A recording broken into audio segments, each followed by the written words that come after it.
Hello, Philadelphia! I'm Bruce Buffer. It's time for the Anthony Gargano Show! Life is a circle. Are you kidding me? We're actually going through this again? Is this possible? I never thought I'd live through T.O. Donovan. But hello, Jalen and AJ. Good morning. This is the Anthony Gargano Show presented by TrueMark Financial Credit Union. Go to TrueMark.com/PHLY to find out the credit union difference. So here they are, 11-2, and all's well. I mean, look, I know that Sunday against Carolina was a slog and that Hurts did not play well, but they're 11-2. They're still chasing down the Lions for the 1 seed right here as we approach, mid-December. This is a very good team. The last thing they need is nonsense, right? Is drama. And it's something, I don't know what it is, but we cannot escape in Philadelphia, which is the drama. And look, I know AJ Brown is not T.O. when it comes to, being that personality and diva-ish. I don't believe that AJ is that way. Hurts, I don't think is the McNabb in this either. But clearly there's an issue. And it harkens back to when it all derailed in 2004. It's unbelievable how we're actually going through a semblance of this again. So as we know, Jalen played poorly on Sunday. A.J. Brown not happy. A.J. leaves. He's upset. He says, what are we going to work on? Well, passing, right? It's a direct shot at Hurts, who struggled, right? And struggled getting him the ball. A.J. was frustrated. He could have had, 180 yards and 2 touchdowns. So you have all those emotions. And then last night at the Players Lounge, I used to host the Players Lounge on WIP.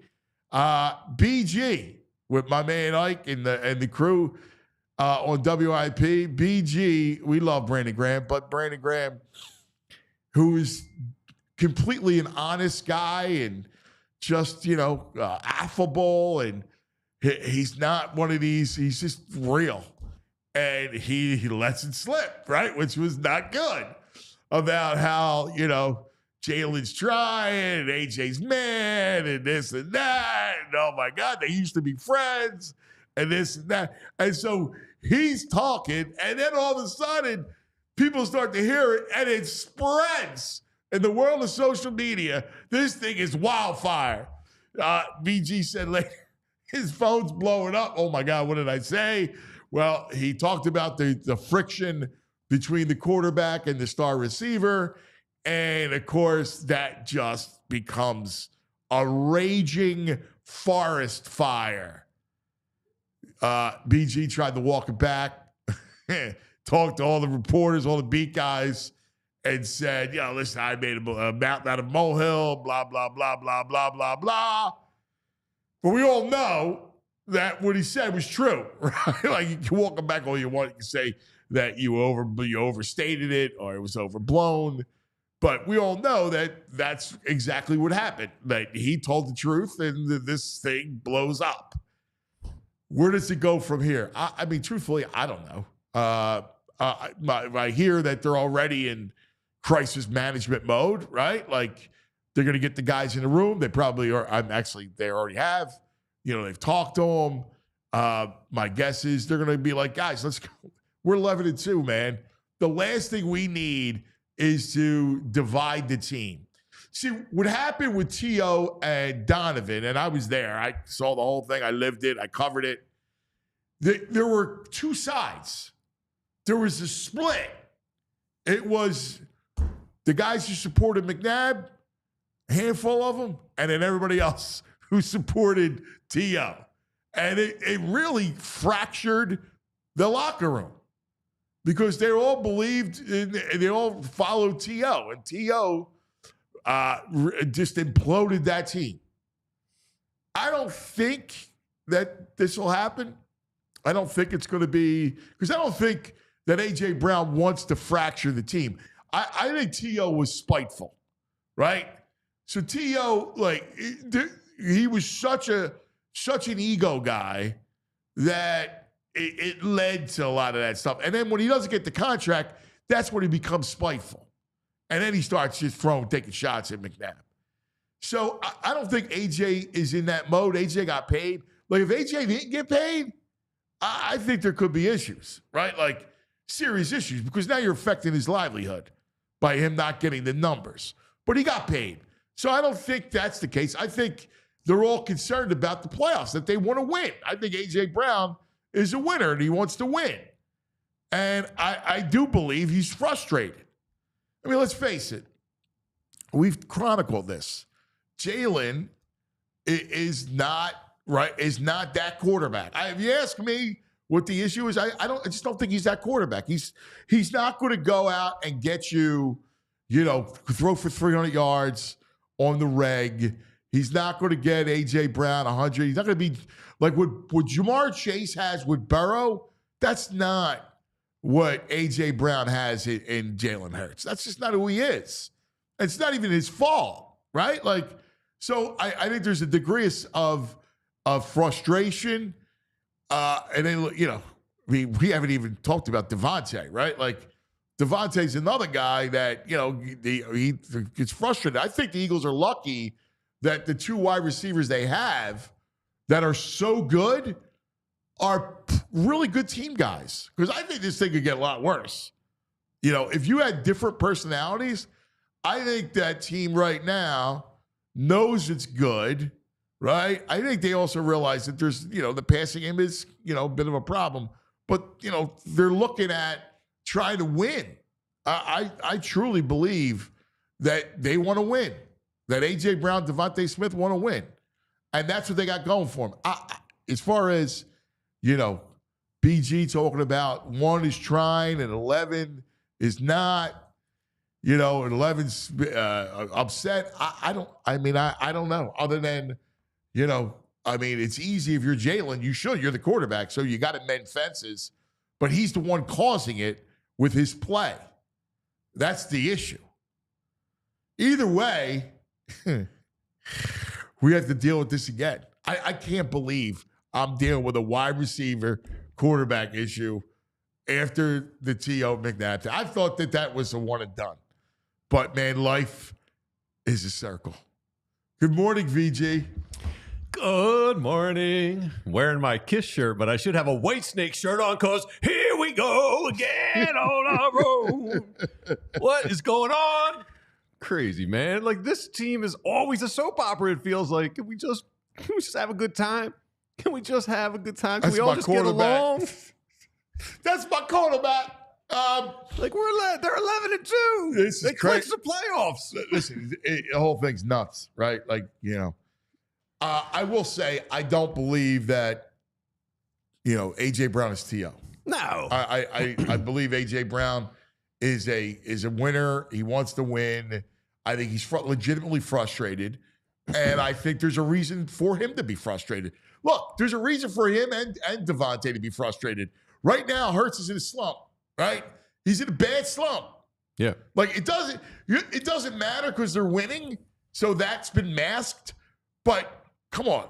You can go back and look at it, right? Like, as much as everybody tries to bend over backwards to make an excuse for Jalen, he's not been that guy to feed those receivers. There's a reason why, and we said this from the beginning, that they're a downhill run team. That's who they are. Because Hurts is not a guy that's going to drop back and throw it like Joe Burrow does. That's not what he does. That's not who he is. He's not Mahomes. He's not that guy.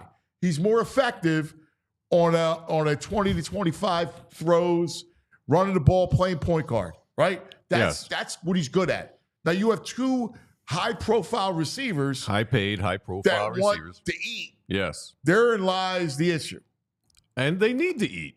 I mean, you can't expect – that's just the mentality of a wide receiver. If you have wide receivers who don't want to eat, that's a problem.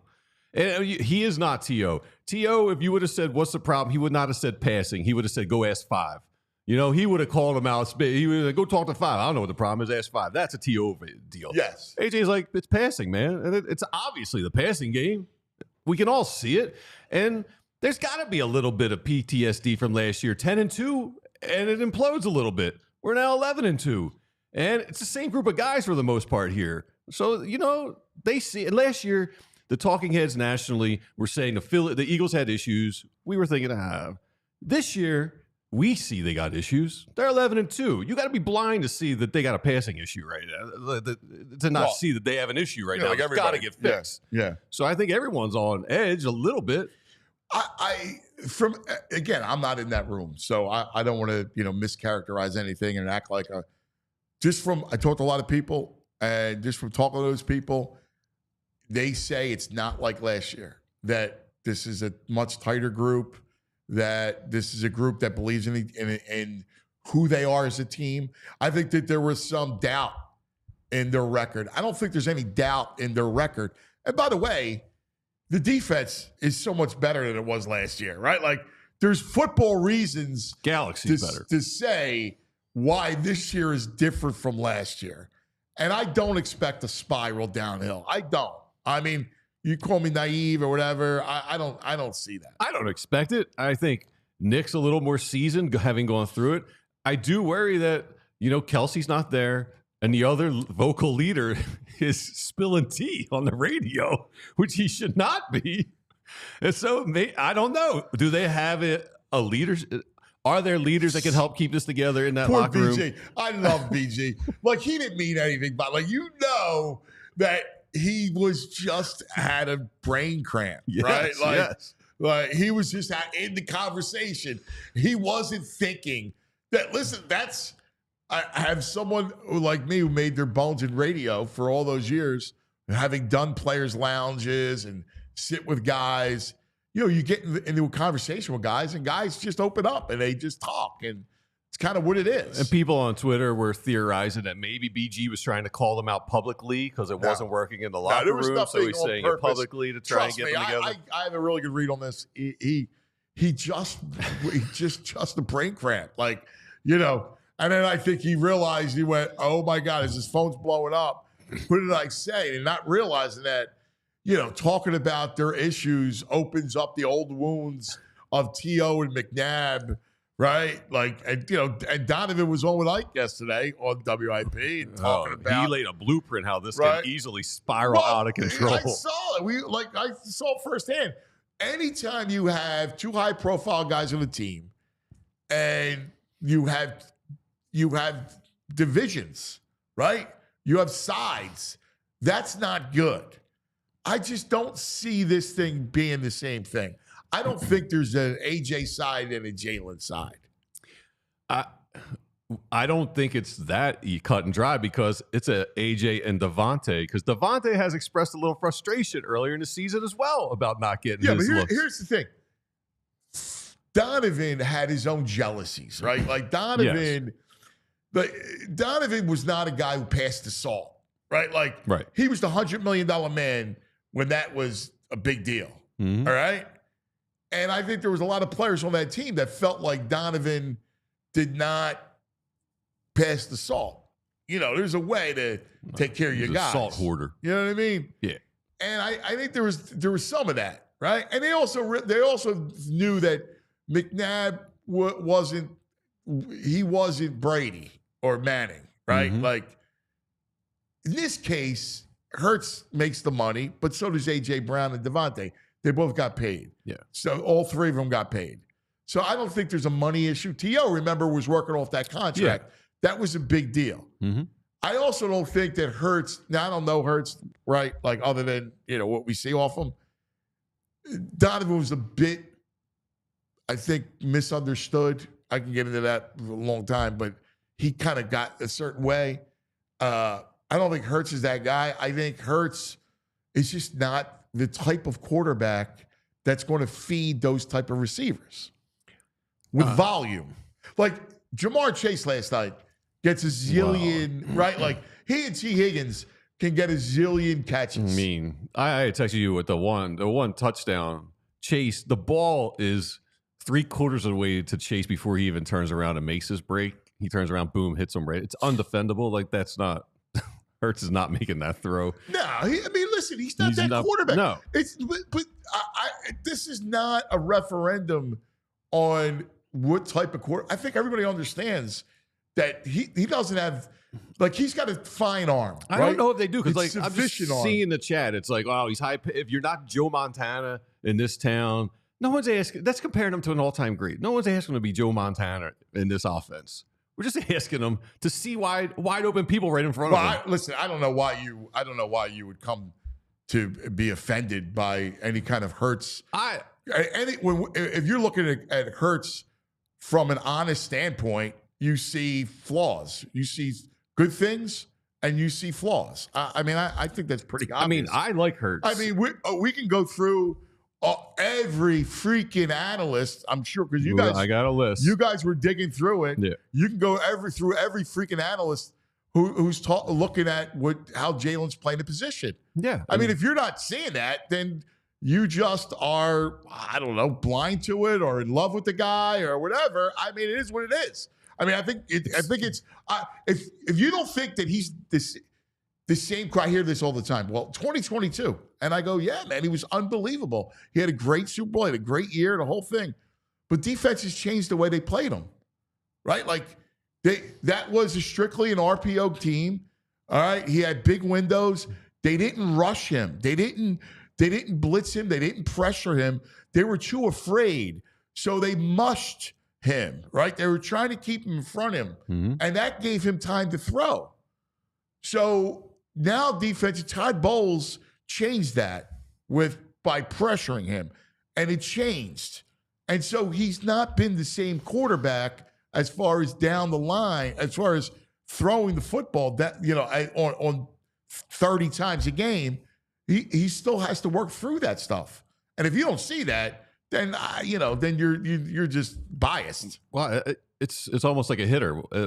You can rake your first year or two. Once they find the hole in your swing, and they attack it, you can't adjust to it. Then that's a problem. Here's what's going on. I think everybody understands it. Jalen is look, when they're pressuring you, it's boom, boom, boom. You got to make that decision. You got to make your reads. You got to go through your progressions fast. You got to process it fast. And I think he's struggling right now. I think he's swimming. I think that happens. I think you get into a slump. I think that stuff happens. It's why they've leaned on the run game so heavily. Just look at it. It's obvious. This is not, hyper criticism of Jalen or anything like that. It's just facts. No, I like Jalen Hurts. He buys air conditioning for schools. Like, I'm a fan of the person. You can be critical without saying you have a bias against it. Let's look at. I don't want to get involved in that because it's ridiculous. JP's dug up a ton of stuff because it's a national topic right now. So we got some stuff to check out. You lead me wherever you want to go first. Just wait. Before we get to all that stuff, we gotta talk about. We gotta finish the conversation. Okay. Because the conversation is not about what Jalen is as a quarterback right now. He obviously is struggling and he's in a slump, right? Yes. I saw that with quarterbacks before. Donovan was in a slump, right? And then he got out of it. Comes to a point. The key right now is for it not to fray, all right? And you and I had an interesting conversation because you right away looked at Nick Sirianni. I look at the leader. If you got dissension amongst your ranks and infighting, that's a leadership problem. You need to get those guys in the room and figure it out. I completely disagree with you. You can't pin this on Sirianni. I just did. No, it's stupid. Listen, if you have two guys, there's a reason why AJ's upset, right? There's a reason why. After the game, it's human nature. Like, you missed me 100 times. What the frick? Like, you get frustrated, all right? And it bubbles over sometimes. Now, if they spiral out of control, then you could talk about. But two guys having a beef is not on the head coach. I think two guys having a beef that is now in the public is a leadership issue. No, I don't think this happens. This doesn't happen with Belichick. This never happens with Belichick. Stop. It's nonsense. And how the fact that is it Sirianni's fault that BG goes on WIP and talks about their problems. Well, first of all, soon as AJ's saying that, it's fair enough for Nick to have a sit down with AJ and just say, yo, I hear you. I hear the frustration. We get it, but you can't be saying that out. You can't be putting it out in the public like that. How do you know he didn't? Well, I don't know. Oh, you don't know. No, but he needs to be because it's still going on. And then BG is talking about it the next day. No. Come on, man. If it was still an issue, if it was pitched that night. Is talking about it because he's not thinking that he's lighting a powder keg. He's doing his radio hit thinking, he's having a conversation. If it was snuffed out Monday morning. You're right. Because it wasn't. Because Nick didn't snuff it out. It's impossible. You're out of your mind. Sometimes. You're completely out of your mind. There's no way in the world a head coach is going to snuff that out like that. Your star receiver is publicly calling out your quarterback in a post-game interview? Yeah, and how you know? And Nick goes, dude, come on, man. Let's not go there. Right? That's what you got to say. Let's not go there. That's Monday. Hey, dude. So that everyone knows Monday it's good. Let's not go there. Right, and it's good. They shook hands. You coach. They shake hands. They make up. They're good. Well, if they shook hands and made up, BG's not going to say they're not friends anymore. Stop. This is big. Stop. This is crazy. Come on, you're nice paisan. You get the guys together over a meal. No, you hash this out. You hear each other. Dude, that's not the way it works, dude. It's not sixth grade basketball. All right, come on, stop. This is big. This is high. There's a lot of stuff. Stop. You don't, because if you can't blame the coach on this. It's stupid. Now here's where the coach is. Here's where the coach needs to be buttoned up. Right. It can't be a lingering issue where they go off the rails. Now, if they somehow lose the next couple games and then they're out early in the playoffs, then you can look at the coach. But until that happens, and I don't think it will, you got to just lay off that. I don't know. You got dissension in the locker room, and it's leaking into the media. It's frustration. If you play sports, you're going to be frustrated. There are times when your teammate's not doing the right thing, you get frustrated. That's called human nature. It's called sports. Times freaking every team has issues. Sure. Every team does. But they're not throwing it out there in the media. I covered this stuff. Yes, they do. I could give you chapter and verse in New York when I was at the Post. I've seen it. Well, Ben Simmons and Joe Embiid, they all do it. They had terrible leaders. Kobe, they had terrible head Shaq. coaches. Well, you compare Kobe and Shaq. I mean, well, no. Let me stop. It's because of competition. When you have big time competition, you have emotion and stuff happens. When you have competitive people and guys aren't playing well or slumping or whatever, there's frustration. It's called human nature. Yeah, nobody's denying that. You're making a bigger deal out of it. Nobody's denying there's frustration. I expect my CEO to get this cleaned up. Stop. You're ridiculous. All right. What's new? Ridiculous. What's new? Come on, brother. All right. Let's talk about some of our friends. And then we got our man, Mike Seilski from the Inquirer. It's Inquirer Day. The great columnist. I'm curious to see how Mike feels about this whole thing. It's going to be an interesting conversation. Baldy will join us at 10. So we'll look at the tape. All right. We'll go through it. Baldy will dissect the Eagles passing game. Lots to get to. Let's talk to some of our buddies. What do you got there, Mr. Gummy? I need a gummy after that. All right. Our friends are right. They got vaccines. Do they have one for bad leadership? A CEO that's got stuff falling through the cracks? I hope so. Protect yourself and your family by staying up to date on your immunizations. Rite Aid pharmacists are specially trained, certified immunizers, and most vaccines are no cost with your healthcare insurance or government plans like Medicare Part D. Rite Aid pharmacists, they can vaccinate you for a variety of things like pneumonia, tetanus, whooping cough, chickenpox, that RSV, that highly contagious seasonal virus that affects our respiratory tracts. COVID-19 is still out there, and they got your vaccine for shingles. It's that painful rash caused by the same virus that causes chickenpox. So if you've had chickenpox, you are at risk, especially if you're over 50. You might want to make a plan for a shingles vaccine at Rite Aid. If you have questions about what immunizations you need, not sure if you're up to date, feel nervous, Just ask a rated pharmacist. They'll take the time to make personal recommendations based on your health history and discuss any concerns. No questions are too small. Just walk in or schedule an appointment. Monday through Friday, 10 a.m. to 6 p.m. State, age, and health restrictions apply. Ask a rated pharmacist for more details. All right. Well, it's holiday season, baby. For sure feels like it. Well, I got the idea. I got a gift. AJ can get Jalen, or Jalen can get AJ. They can go to Golden Nugget Jewelers.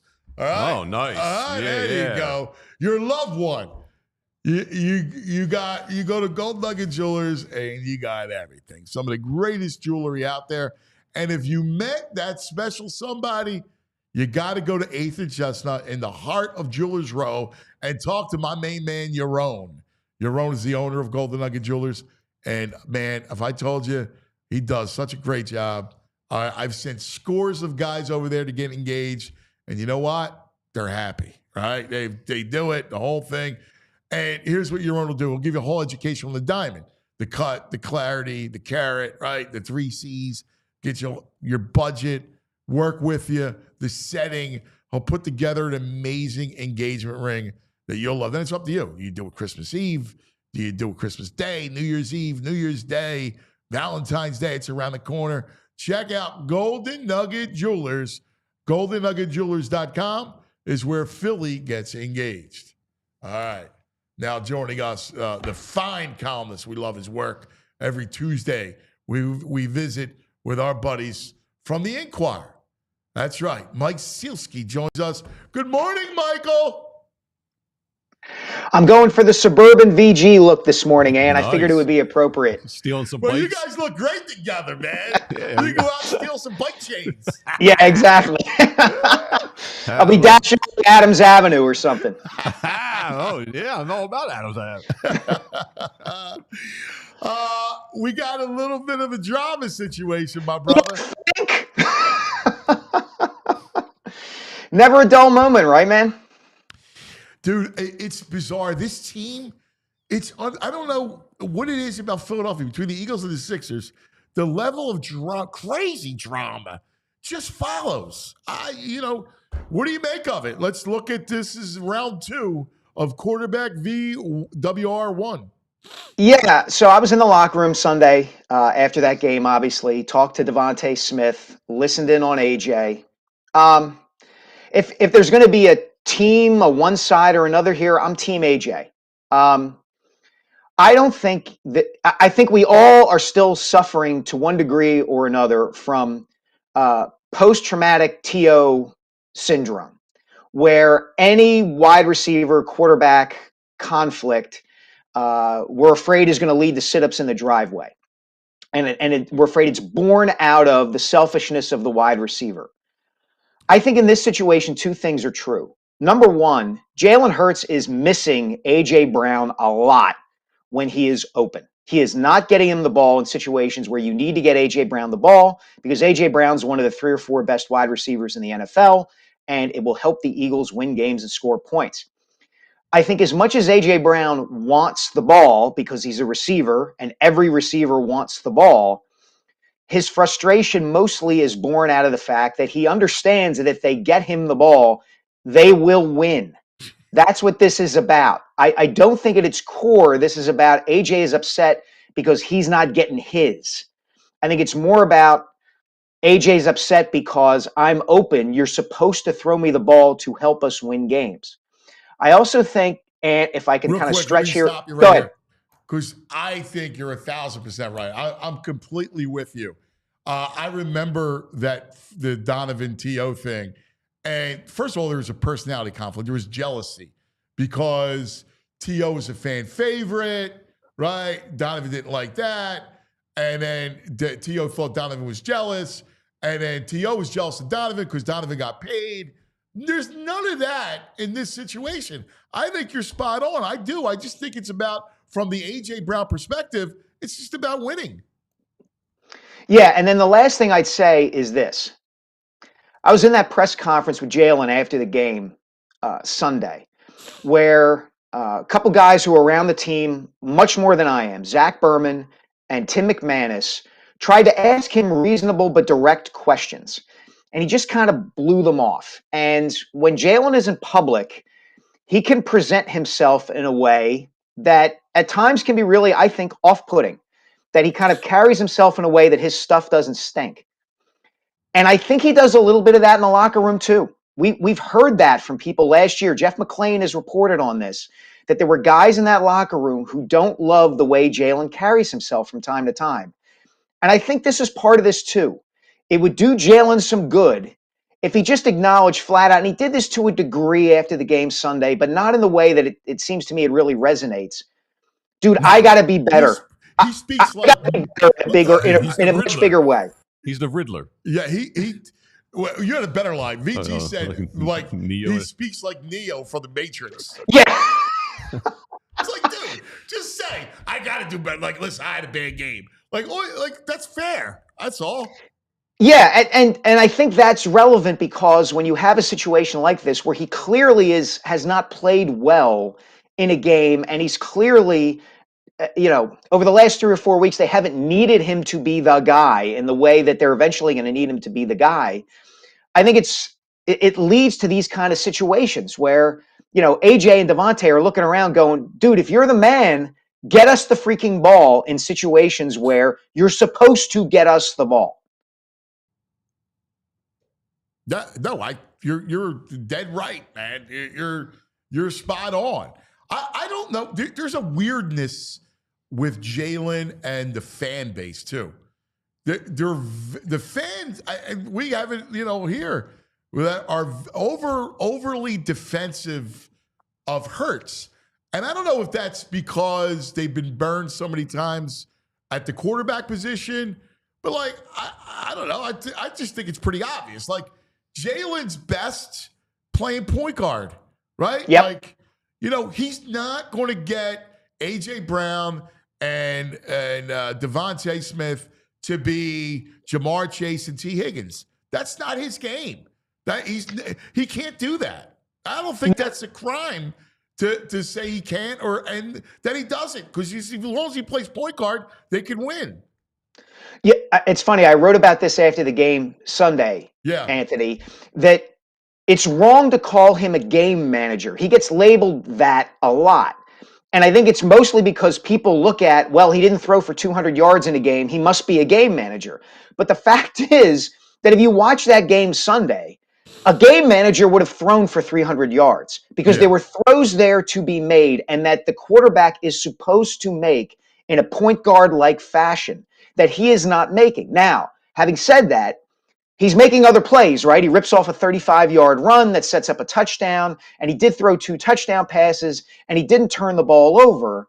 But maybe it's better to say what Nick Sirianni says about him. He's just a winner, whatever that might mean in a given week or a given situation.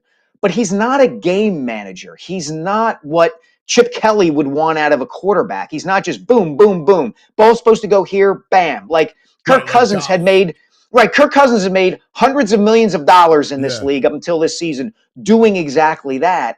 Jalen doesn't do it. And so what is he? I think that's part of the frustration here. I think he's more, I keep going with the point guard, because the point guard will run it on 3rd and 5 and get the first down. Right? Like, that's a point. Like, that to me is the point guard. I agree with you. He's not a game manager. Like Jared Goff is a game manager, right? Like, when they're loading the box on Detroit because of Gibbs and Montgomery, he's hitting Jamison Williams and St. Brown and Laporta, and he's throwing for 295. We're going to see this coming Sunday. Russell Wilson is now a game manager for the Steelers. He doesn't run. He's not effective when he runs anymore. He is throw the ball deep when I need to throw the ball deep, throw the ball to this guy when I need to throw the ball to that guy. That's who Russ is now. And Jalen really isn't that guy because the ball's not getting to the places it is designed to get to when it's supposed to get there. So here's the question. Let's go back to the riff or the thing between AJ and Jalen. You know what it is? And then you get T.O. going after Donovan on Twitter X last night. And it's like one of those monster movies where Godzilla and the other giant dinosaur like rise from the depths to fight again, Yes, centuries later. It's yes. crazy. Yeah, it is unbelievable. Dude, the best is 3 weeks ago, I was in New York. They're filming a series called The Grudge. And it's The Grudge is between athletes on the same team. And one of the episodes is McNabb T.O. Oh my God. I was up there talking about, I was reliving this whole thing literally 3 weeks ago, right before Thanksgiving. And I'm like, oh my God, this thing's the same thing. It's unbelievable. Now, And I still remember being in a dorm room on Lehigh's campus, like literally an hour after Brian Dawkins and Jeremiah Trotter had insisted to everybody within earshot, we're fine, we're good, everything's going to be all right. And then watching on TV as T.O. did sit-ups in the driveway in South Jersey and being like, where the hell am I and what the hell is going on here? yeah, but again, that went back to him. Right. He didn't get paid, right? These guys have already gotten paid. So, that's not going to happen. But, we were, in fact, VG and I are arguing about Sirianni. Like, I don't think, from people I talk to, I don't know, you might have the same thing, but I don't think this is a bubble over. Obviously, they didn't like BG having that conversation. And he didn't mean anything by it. BG, he's just doing his radio show and he's being forthright. But I don't think that this is something that could derail them. I don't know. Do you? I think it's possible, yeah, because these things can snowball. I think it's going to be on Sirianni to a large degree to make sure it doesn't, and I think it's going to be on other guys in that locker room to make sure it doesn't. But given what happened last season, they're going to be asked about it. And, like you said, guys leak stuff. Guys talk to us. So there's going to be stuff that gets out. It's not usually as overt as what BG did last night. But, look, and just look, I love BG. I get along with him great. I have a great relationship with Jason Kelsey, like a lot of people do. But guys, if you're going to go into a career in media, like after you play or at the end of your career, like you got to mind yourself a little bit better than, both of these guys have had to walk stuff back. And the candor that they have when they're actually playing in integral parts of a team is different from when they're not, and they should learn that. Yeah. I heard Donovan talk on his experiences with T.O., and this is something that can snowball because the way he described it is you got a receiver who's not happy with the quarterback. Suddenly, the quarterback, when he walks into the receiver's room, there's tension. Then you have the offensive line saying, what the heck are you guys doing? You guys got to get this together. What's happening? And then the defense, if they're playing well, is like, what's happening with the offense? So this snowballs into a whole rift that breaks through the whole locker room. And it has the capability to be something. So I'm with you. This is a big test for Sirianni, I think. The CEO's got to get this buttoned up and smoothed over, and they need to win in Pittsburgh. AJ's got to get fed. Devontae's got to get fed. Whoa. Yeah. But see, that's part of the reason. That's part of the reason something like this. What do you mean? How is that? Pittsburgh's got a great front. They got some injuries on their secondary. Come on. But that's the thing. That's the thing, VG. That's part of the reason that something like this can snowball. Is that if you go into a game like the one the Eagles have Sunday against the Steelers, saying we've got to make AJ and Devontae happy, then you run the risk of getting out of the strategy and the plans and the approach that will help you beat the Steelers. So they've got to be really careful about this. And look, I get it. Like I said, I'm kind of more team AJ on this. Like he should be getting the ball more often in the name of winning games. But it's an issue now because he hasn't been getting the ball in the name of winning games. Okay, well, but let's acknowledge this, though, all right? That in sports, you have this stuff every day.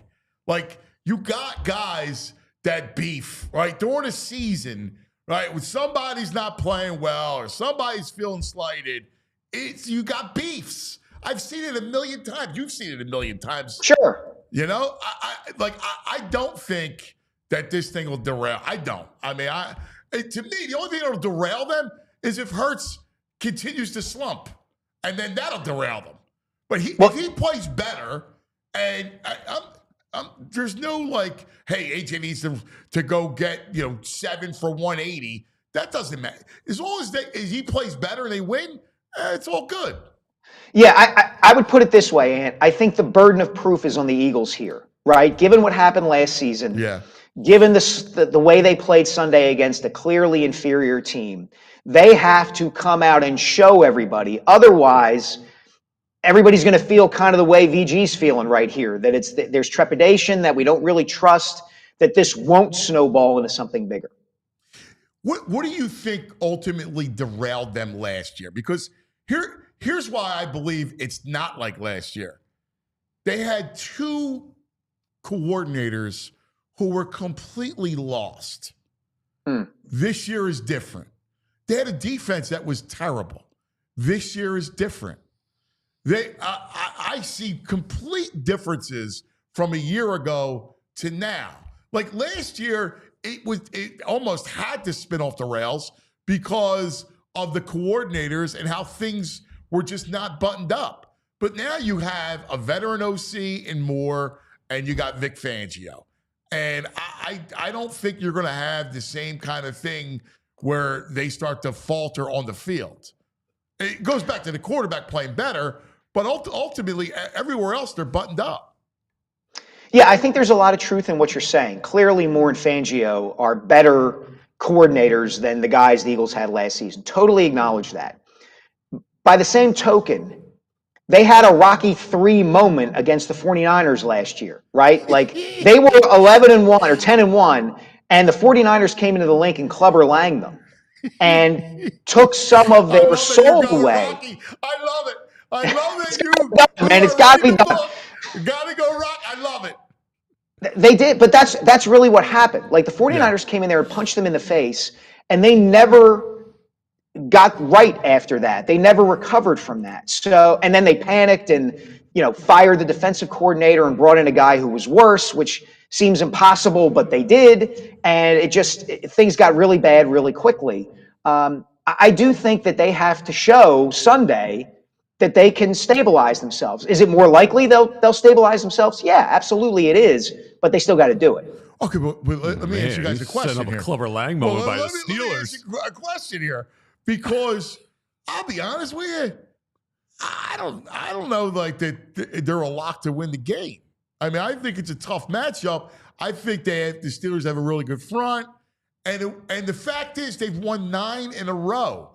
There's always an elk that's waiting to happen, right? Like to think that they're going to run the table. Now, again, they could very well make it 10 in a row. I think they're a better team than Pittsburgh, but I think it's close. And I think the matchup, I'm wondering about the matchup because this will be the best front that they'll face. All that would apply and be 100% correct, I think, if they had beaten the Panthers 30-6. It's different now. It's different now. You guys are tough, man. You guys are you can't tell me, though, that if they lose on Sunday, that's the season. I'm not saying it's the season. I'm saying that if they lose Sunday. I'm getting that from you, I'm saying if they lose on Sunday. You're putting a referendum on a week, whatever it is, 14 games. If they go lose on Sunday and then they lose to the Commanders with a healthy Jaden Daniels. That's a bridge too far. Stop doomsaying, man. Look, they come out and put 21 up, in the first quarter for the first time all season. And I'm not suggesting the season's lost if they go blown to pieces if they lose to the Steelers. Yeah. But the fact is that I understand why VG feels that trepidation because they did not play well last Sunday against a team that whose clocks they should have cleaned. And now you've got a legitimate Super Bowl contender coming in. And you got to look, if they lose 30-28 in the last second field goal, okay. Here's my retort. Okay, so they played down to Carolina.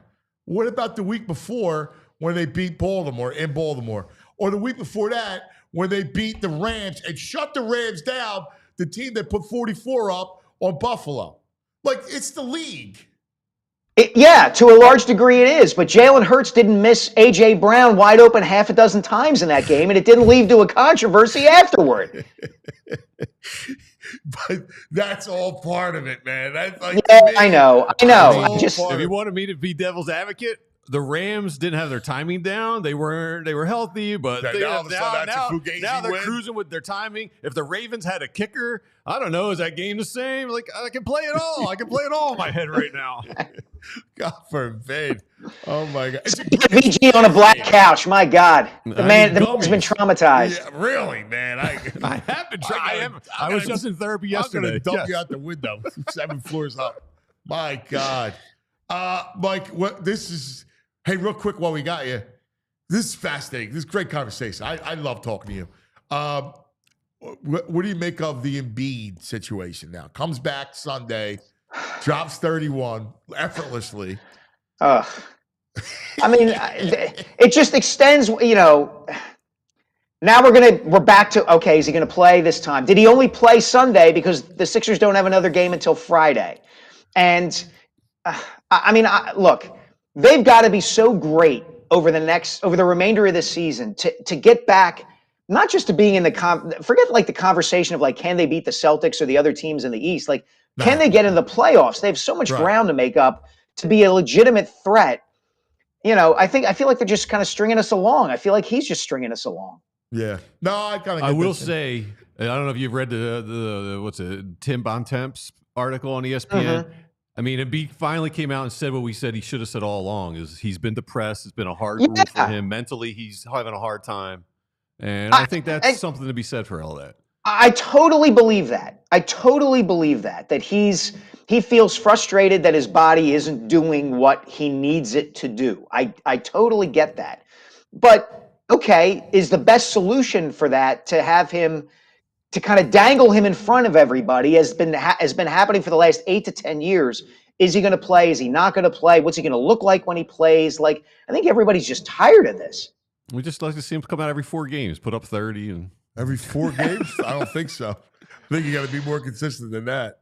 Hey, before you get out of here, Mike, you did a great piece on the Mark the Frog Carfagno, who really hustled and worked. Froggy, baby. I know Froggy 100 years. If anyone hasn't read it, they should definitely read that piece. A good Appreciate that. Froggy is the man. You know what I think? Like, there's a Hollywood movie to be written about the friendship between Froggy, the longtime groundskeeper at Veterans Stadium for the Phillies, skinny little Italian kid from Southwest Philly, forging this friendship with Dick Allen and then becoming his biggest advocate for the Hall of Fame, like relentlessly campaigning on Allen's behalf to the point that he just aggravated everybody in Cooperstown, and it finally works. Like, there's a great movie to be written there. Yeah.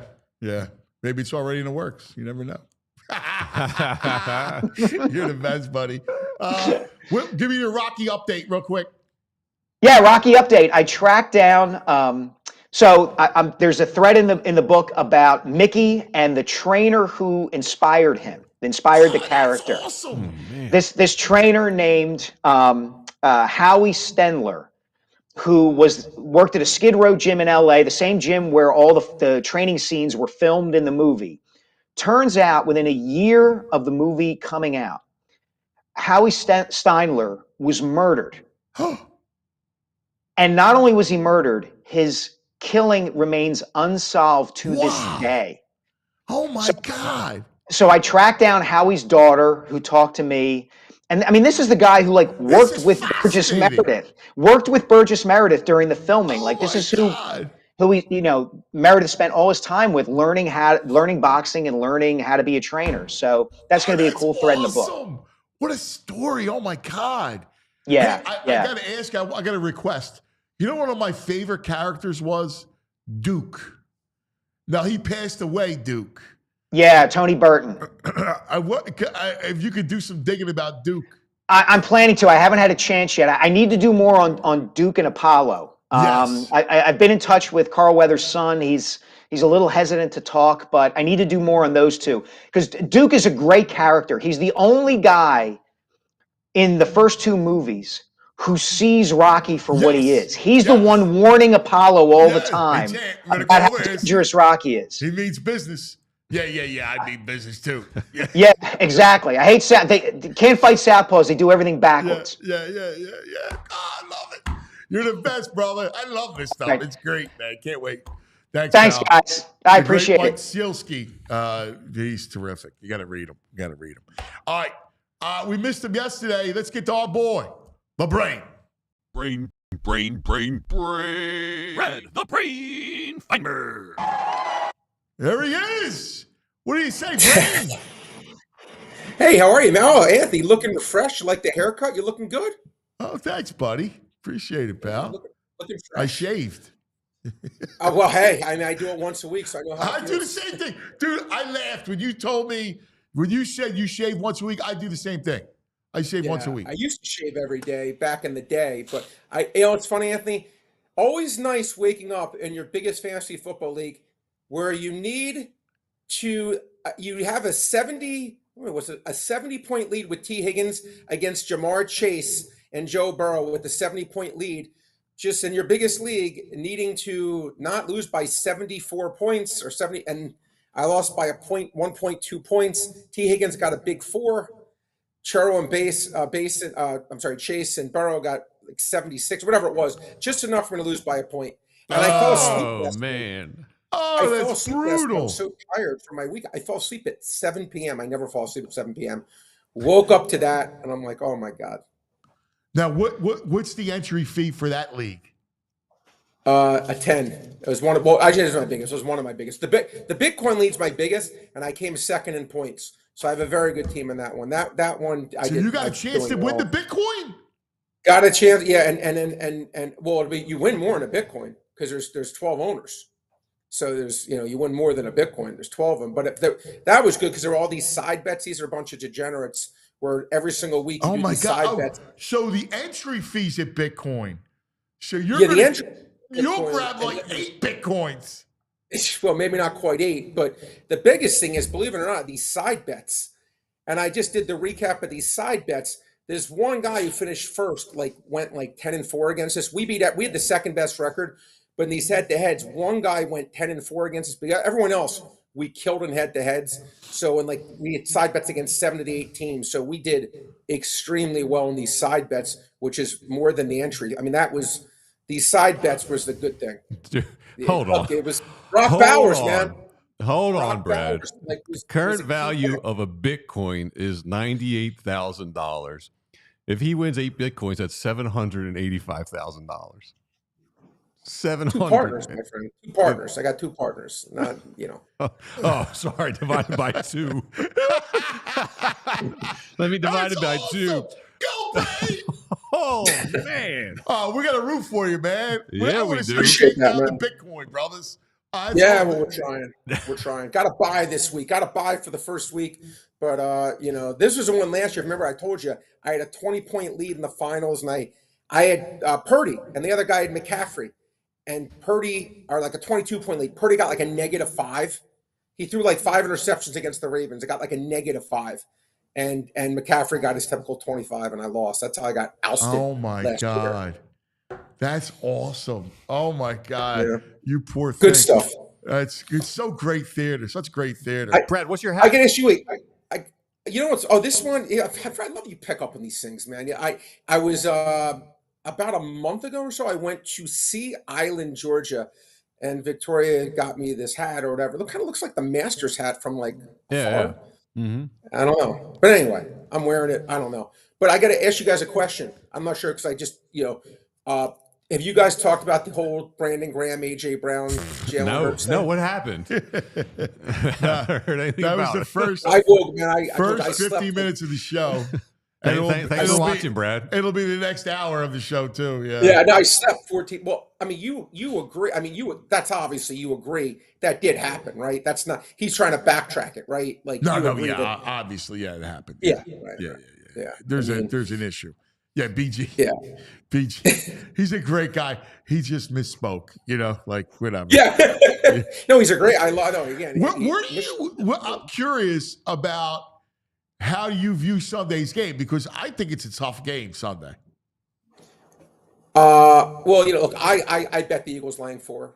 I did. I Did bet you? 10 games. Most games I've ever bet That's on an awesome. open NFL schedule. I bet 10 games, maybe 11 actually. 11 games, I bet. I bet 11 games. And the Eagles -4 is one of the 11 I bet. So we'll have a big show on Wednesday. I've never bet this many games. But I did bet the Eagles -4. I'm not saying it's not going to be a hard game, but I think you saw, Anthony, if you watch that game against Cleveland, Pittsburgh, these field goal kickers, I mean, the Cleveland kicker missed 8 field goals inside 20 yards. That was a fake score. I mean, that really could have been a different game. Without George Pickens, I think that is a massive, massive loss. Listen, I feel you on that. Is he definitely out Sunday? From what I read and from what I hear, I think he's probably out. Yeah, because this injury supposedly takes weeks to heal, weeks plural. So I'm not expecting him to play. And he's the only really guy that can make. Look, when you look at this team, Pittsburgh's a team. I agree with you. Yeah, they're not a team that that's the old Michigan 3 yards in a cloud of dust, or Ohio State, whatever team said that back in the day. It's like this team runs the ball. Now, I will say this: I was disappointed, guys, in the Eagles' run defense against Carolina. I felt like they were not as stout as I was expecting. Bryce Young, I looked like Bryce Young back at Alabama. His mobility was really good in that one, but that was a disappointing effort to me all the way around that game. Now I know it's hard in 17 games, VG and Anthony, to have a good performance all 17, but I was disappointed in that performance, quite honestly. Yeah, I don't know. I mean, obviously you're disappointed, but that's the league. You got the win. I mean, yeah. I mean, I just think it's the league. I think you go from playing a monster showdown with the Ravens, before that an 8 o'clock start, Sunday night football, to playing a 1 o'clock game against Carolina. You're just not going to have the same ferocity.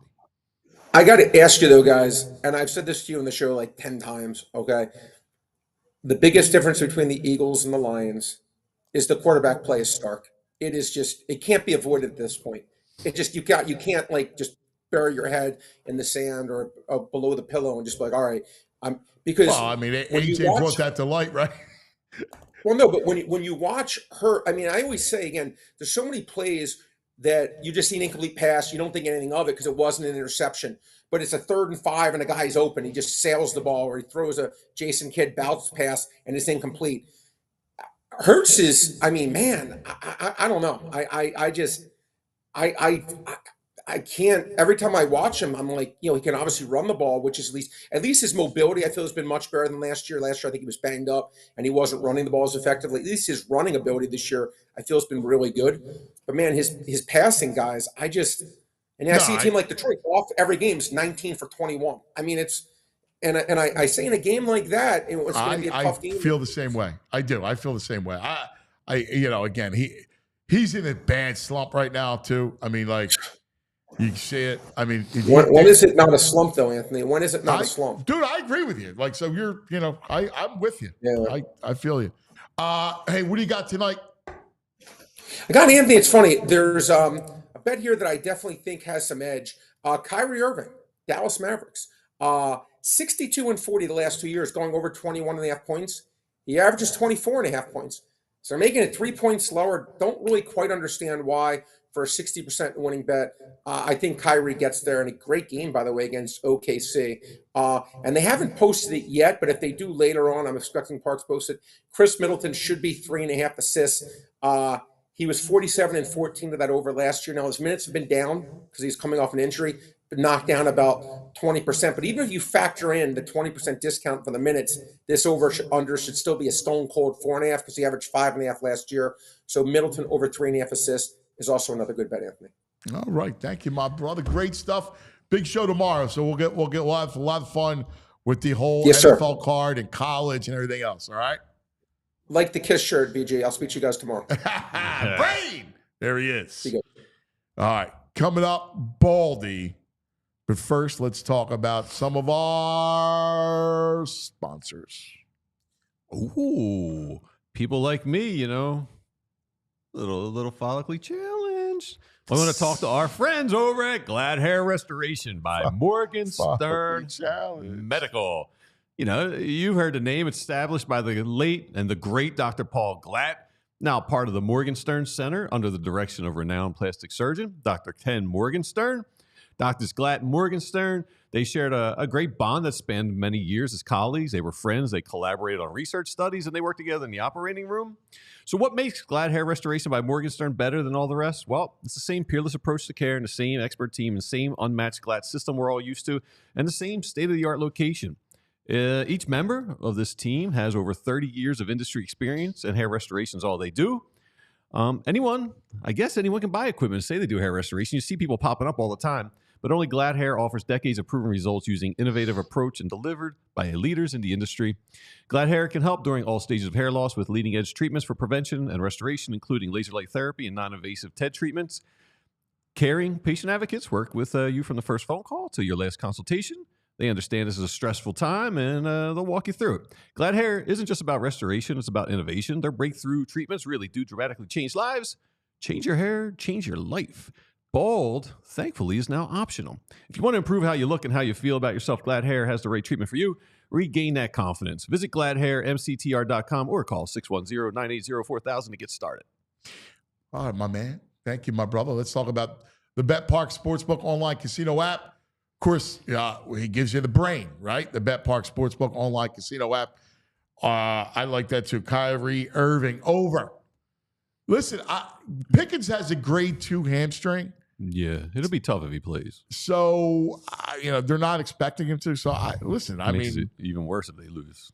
Okay, stop with having them lose. I'm not. I just said if. You're putting it out there, dude. I said if. I didn't say they're gone. Stop. You know who's not going to lose? The Wyoming Cowboys trash man pick. I was on fire last week with 4 hits. You were awesome last week. Quinnipiac ended up winning Friday. I like the Cowboys versus South Dakota tonight. Wyoming Cowboys. Who's a big fan of the trash man picks? Yeah, I'm 12 or 13 and 8.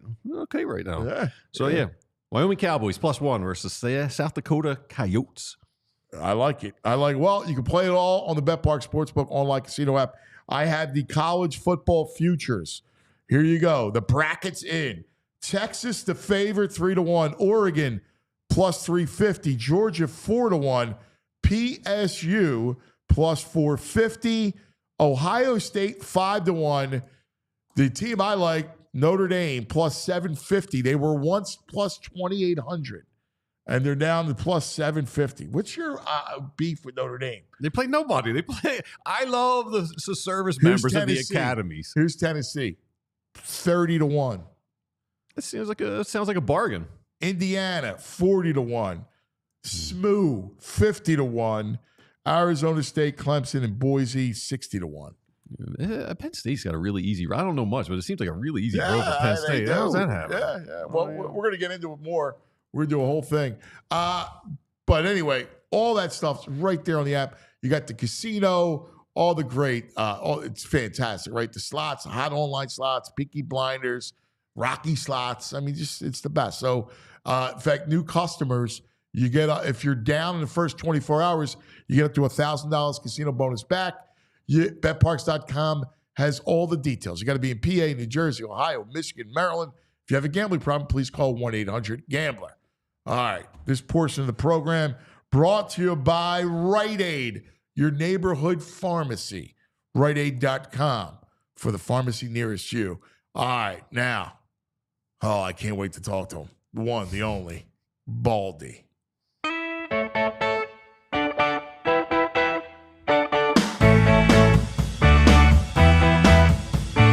Baldy. Oh, let's talk some football. Baldy. Oh, he likes meats and football. Oh, Baldy. That's right. Oh, Baldy. We got the man, and I can't wait to listen. All this drama going on, I need to go to the main guy. Because, listen, he sees everything. Baldy eye roll. Yeah. Well, I don't blame him. We were eye rolled all morning. I know. Brother. I mean, how can there be drama when you're won 9 in a row and you're in position to go have the home field advantage right here? And you have the biggest game of the season come up. The biggest game of the season, it's an unbelievable rivalry. I remember when, during the war, World War II, The when Steagles. servicemen were fighting, and the Eagles and the Steelers combined to become the Steagles. I mean, this is one of the great rivalries in the NFL. Like, how in the world could there possibly be drama leading into this football game? I don't even begin to understand. Let me just say this real quick before you even hit on what I know you got stuff to hit, cuz. But when the Eagles did win a Super Bowl 7 years ago, they didn't have a receiver that had 1,000 yards. They didn't have a runner that had 1,000 yards. They didn't have a defender that had 10 sacks. But they were a great team. And they showed what they were, kind of a great team they were. So this whole thing about stats and attention and give me the ball, like it's just absolutely nonsense. And I'll say this one other thing, because I'm not going to be here to trash AJ Brown. But nobody ever wins a Super Bowl because of the wide receiver. Randy Moss, Terrell Owens, nobody ever wins because of their wide receiver play. That's not how you win big games or Super Bowls. They contribute. They're a part of it. Jamar Chase is having an unbelievable season, one of the best we've ever seen. They're not making the playoffs. Like, this whole thing is ridiculous. So it sounds like you're more on the quarterback side. Do you buy any kind of frustration from AJ? Yeah, look. Like you see the tape. I mean, the tape doesn't lie. No, it doesn't lie. Look, on both touchdown passes, whether it's to Devontae Smith or to Grant Calcaterra, you easily could have thrown to AJ. I mean, he's wide open. Now, why he didn't throw it there and why he did hesitate, I don't know. But he could have easily made that throw to either one. You could have said touchdowns. The first play of the game, he could have gone downtown. Protection was unbelievable. He could have gone on a 7 cut. He could have thrown it. But this is an offense where in this 9-game win streak, they're averaging 21 passes a game, the lowest in the league. They run it 56% of the time. It's a run-first offense. And the quarterback is taking care of the football. And that's the biggest thing. It's the biggest stat in football. So he's not turning it over. He's playing it safe. All right? The protection broke down a couple times. Give Carolina credit. They attacked the backside of the slide. They overloaded one time. They got right in his face. Didn't have a chance to really look down the field. He took some sacks.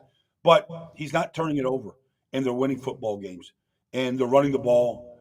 They're going to have the league's leading rusher. I don't know. Like, I don't know really where the frustration lies. Do you subscribe to any belief that at some point you're going to have to throw it? Yeah, I do. But it's funny because I'm watching Jamar Chase last night. The very first play of the game, they put him in the backfield.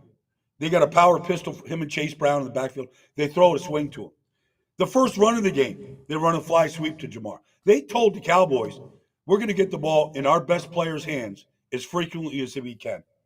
Now, that's not what the Eagles do. They don't play like that. Now, could they? They could. I mean, he's that kind of. That's what Justin Jefferson is doing. That's what the great ones are doing right now. They're putting them in a position to put the ball in their hands.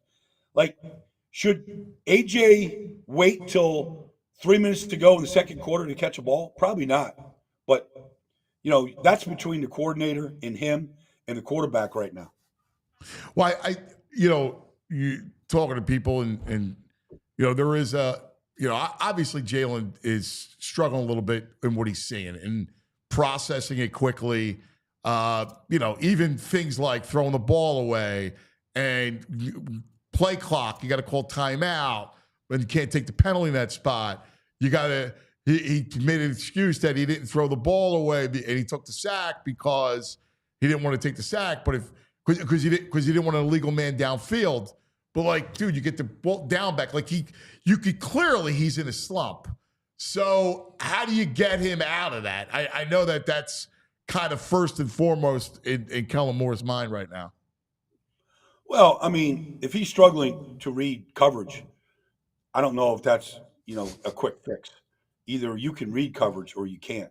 Either you can go half field reads and simplify it, but a team like Pittsburgh, you start doing half field reads to that team, like they're going to eat you up. You're going to sit on that stuff, and then if you start doing those kind of things, the receivers away from it, they start dogging it. They just don't.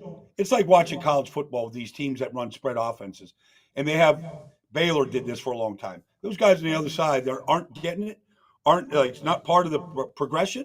Like they just shut it down, which is bad because at any time Saquon can bust one out and they need receivers to be blocking. They need them to be tuned in. So they need that element of it. But, they're winning. I would say Jalen's doing a good job. I would say he could play better, like Joe Burrow last night. Like you talked to Joe, just spread the defense out. Let me go through progressions. I'll find the receiver. He does it all the time. He's the best in the business. Yeah, Jalen's never been Joe Burrow type. That's not who he is. I think he's at his best, and during this win streak, he's playing point guard, right? Like it's 3rd and 4, he takes off for 5 and gets the first down.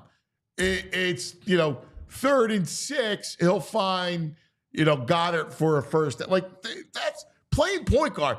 Hand the ball to Saquon, hand the ball off, then go over the top to AJ. Like that to me is the recipe to win, which is he throws the ball 23 times and runs for a couple first downs and a couple tush pushes, and Saquon rolls for 140, and they're good.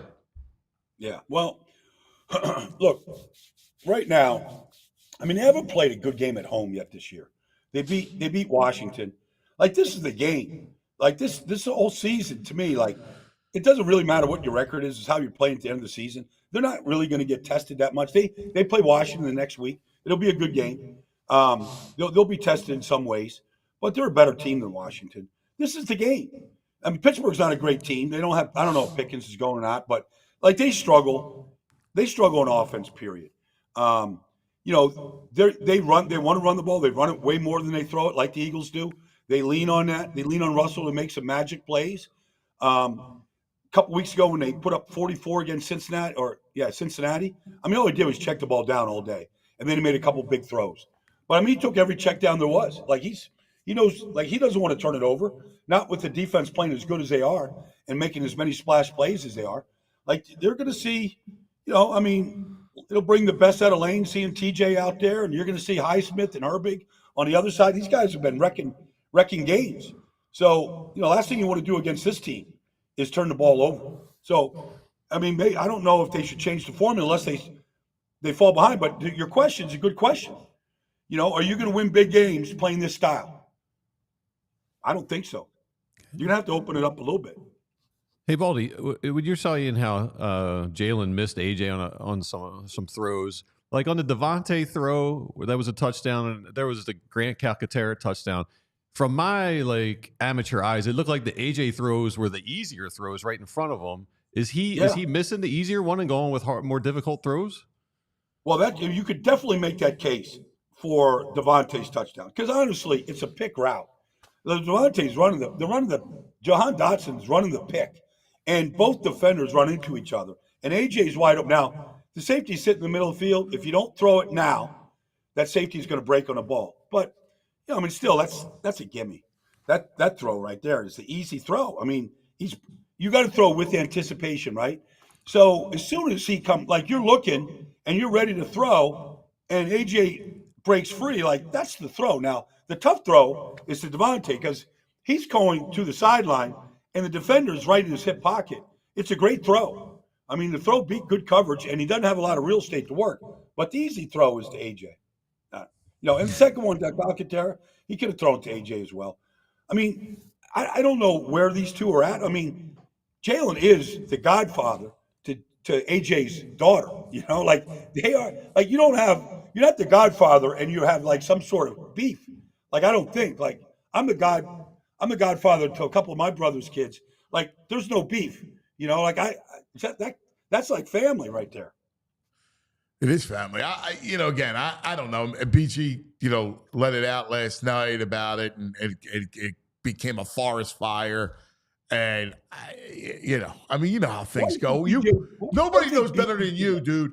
In a season, you're going to get into a beef. It's competition, and that's what it is. This isn't T.O. Donovan where T.O. was jealous because he didn't get paid. Donovan was jealous because everybody loved T.O. This isn't that, right? This is just, hey, man, you go through a season, you're going to have a beef. Yeah. You got to look, the receivers go through games. They don't get a lot of targets, but they win games. I'm watching, even last night, Jamar has this crazy game. 18 targets, right? But I watched him play in the fourth quarter. Joe could have easily thrown it to Jamar. There was double stacks. Both guys were coming off rub routes, and Tanner Hudson catches the ball for 20 yards. And there's Jamar running to pick up Tanner Hudson off the ball, like off the ground. Like, it's weird. It's just weird to me. Like, I know everybody saw it, but it is weird. Calcaterra catches the touchdown pass. And both Devontae and AJ aren't congratulating. It's his first touchdown pass in his career. Know. Like, they're not congratulating him and like celebrating. Like that to me is the biggest issue right there.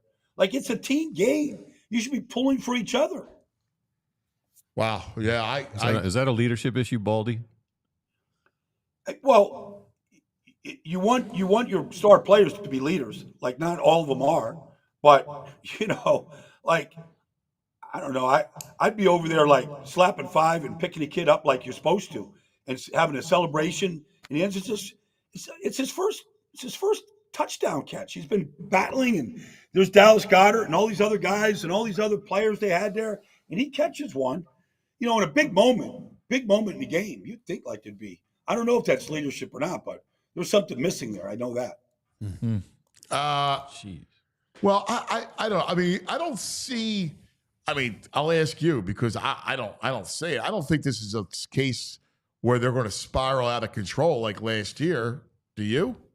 No, I don't. But at the same time, if Leggett catches that pass in the final minute and it doesn't slip through his mitts, they lose the game. And then all hell's breaking loose. So, he didn't catch it. He got behind Chauncey Gardner-Johnson. It's a good throw by Bryce Young. They're going to score. He might roll into the end zone if he does. But they probably lose the game. So then we're really then you probably also, the only thing saving it right now is they're winning. And they're winning ugly in a lot of games. Ugly against Cleveland, ugly against Tennessee. They're winning or Jacksonville. They're winning some ugly games, but everything can be fixed this week. This is a good team. This is a well-coached team. They don't beat themselves. So, and the Eagles don't really either. So both teams kind of mirror each other, to be honest with you. I mean, Russell Wilson has games where you go, he can't get the ball to a wide receiver. But, they're running it. They find ways. He makes a couple plays. They're very similar in how they're playing right now. Mike Williams really hasn't done much. Is what you expect him to become. If Pickens can't go, I mean, who's that guy? Well, Van Jefferson caught a touchdown last year. Yeah. Literally, it was a play right at Chip Kelly's playbook. It's a triple option, fake it inside to Warren. Russell pulls out, and he's running, and he can run it or he can throw it. And Van Jefferson's open. Freiermuth in the middle of the field. They'll throw the screen game to Warren and to Najee all day long if they have to. Calvin Austin's a guy in the slot that has made some big plays this year, but they kind of go away from Pickens a lot too. He's a talented guy, but he does some immature things out there on the field that you just got to get a little tired of sometimes.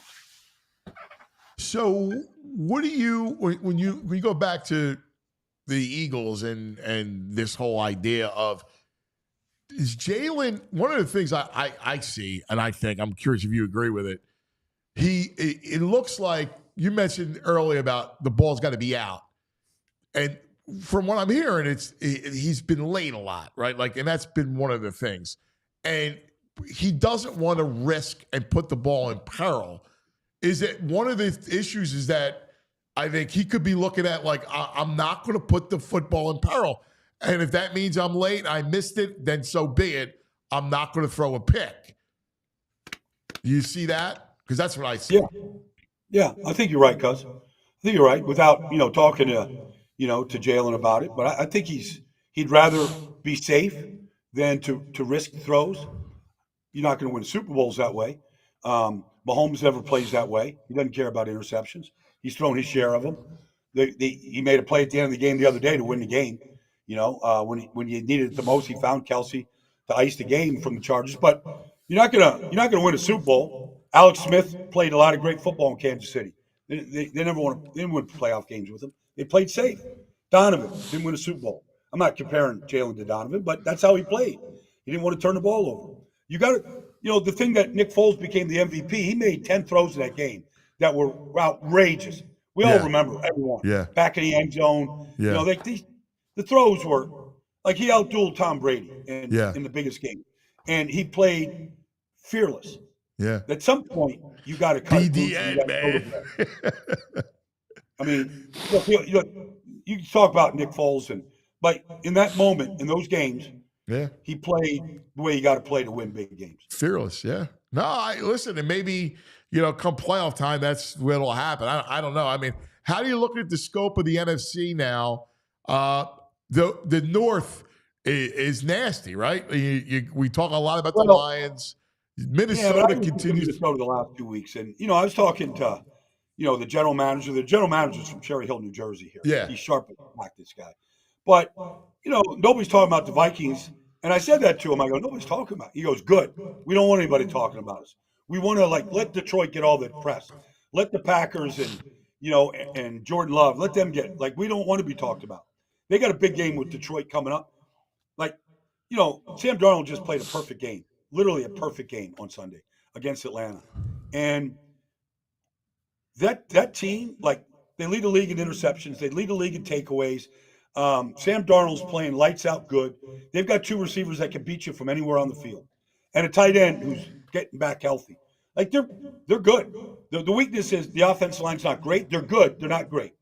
And they've been giving up a lot of rush yards last 2 weeks to Arizona and then last week to Atlanta. There's some weaknesses there, but they're a team that the Eagles never have any problem with the Vikings. I know, but that's a team I'd be looking out for right now in the NFC. And look, what the Rams just did to Buffalo, you have to – I don't know who's going to win. Seattle's playing great, but, the Rams and 49ers will get it on this week. But, the Rams, when that quarterback plays like he did last week, they can put 30 up on anybody. So what was the difference in the Rams versus the Eagles and the Rams versus the Bills? Was it just because the protection was the one of the obviously that stood out? If you give a Stafford a clean pocket, then, he'll hurt you. Yeah. Well, that was a big difference.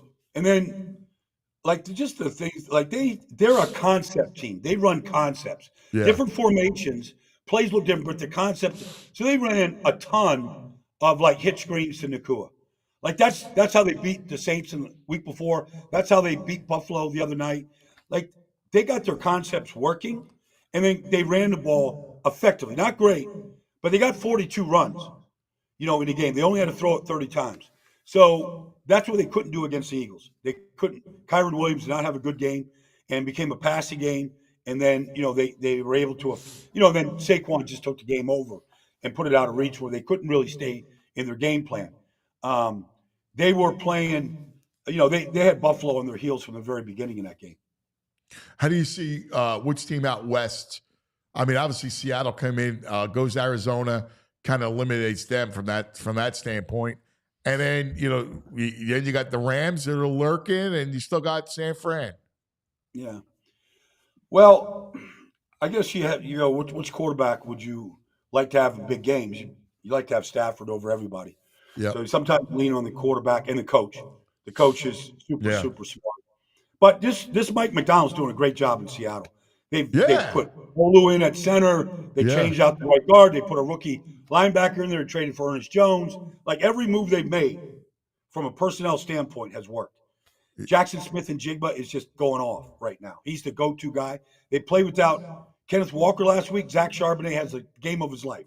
200 yards of offense. He was amazing. Ran for 40-yard touchdown, and he was he catches 51-yard touchdown run. Broke the game wide open. Yeah. Arizona battled, but Kyler turned it over 2 times and Geno didn't, and that was the difference in the game. But Seattle's playing great defense right now. Taekwon Woolen and Witherspoon, they're playing. They're young. Really, I like that secondary. Is a really good player. They're playing good. Do you? Who you got this week? I'm heading out to. I want to see Harbaugh out there in Los Angeles this week. Tampa and the Chargers. Oh wow. Yeah. Oh I'm looking forward to seeing Harbs. He's such a great coach. In that division right now, that's the Eagles' last loss, and they're getting healthier right now. got the left tackle back. He was out for a few weeks, and Mike Evans is back. So they're getting some guys back right now. This will be a good matchup, though, because the Chargers are right in the thick of this playoff hunt, and Tampa is trying to nail down this NFC South. All right, we're not going to run. So Thursday, we'll dive deep into the matchup, into Steelers and Eagles. I can't wait for the game. Let's go, man. I can't wait either. This is like a playoff game. It's going to be playoff intensity. It's going to be holiday season, playoff game. It's a link. You got to get the very best out of the Eagles this week. Yeah, I'm with you, brother. Good stuff, man. Thank you, brother. Here he is, the great Baldy, checking in. Interesting because, he seemed more on Team Jalen than Team AJ. Yeah, I'm surprised by that. Baldy doesn't like anything in public. No. I think. I don't think, again, this isn't T.O. Donovan. Please, God, I hope no. not.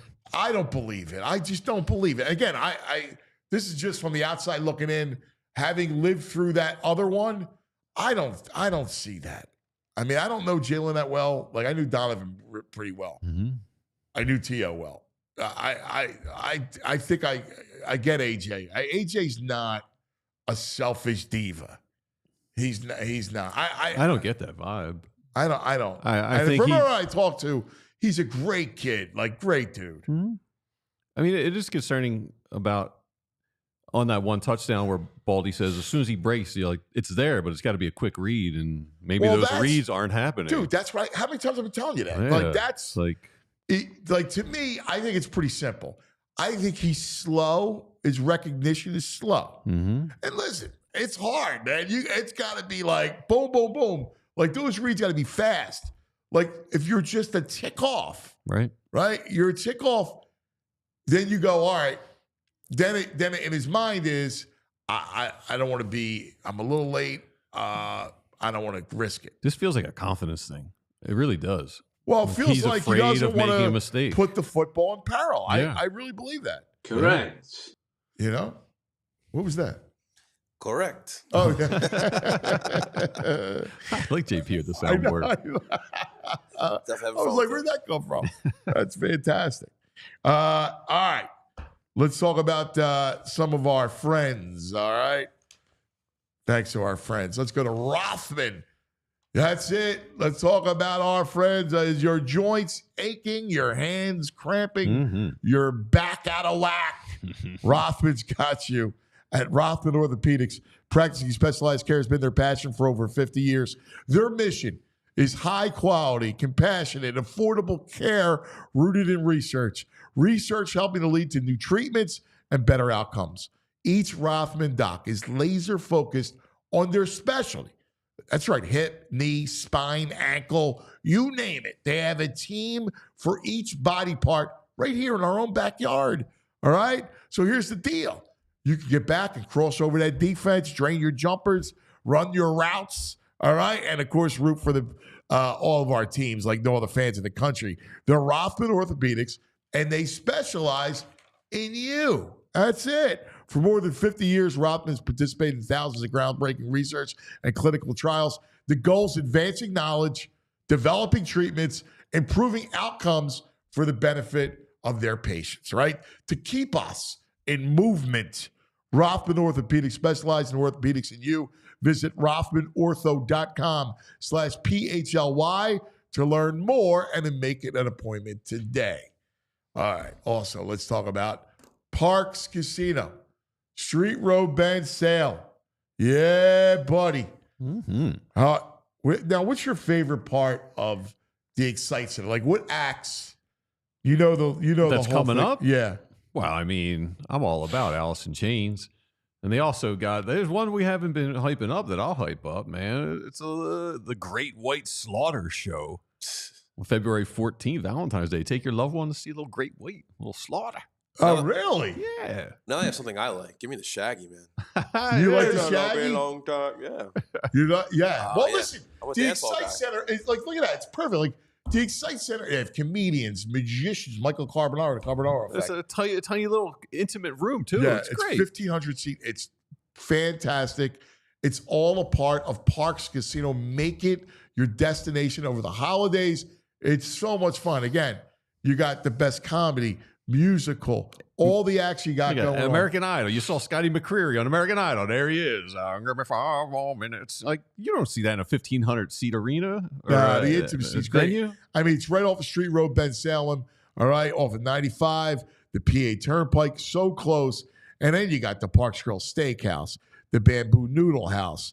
All right, you got all kinds of great restaurant options. There's Chickies and Pete's. Like, you got it all right there. They got a Bee Gees cover band coming in January. The Bee Gees, they got 3 hours worth of hits, the Bee Gees. They're almost like the Rolling Stones. And, of course, all the table games, 115 table games, all the state-of-the-art slots, the Rocky slots, the Peaky Blinders, right, the Breaking Bad slots. It's all right there. ParksCasino.com for all the details and shows and tickets.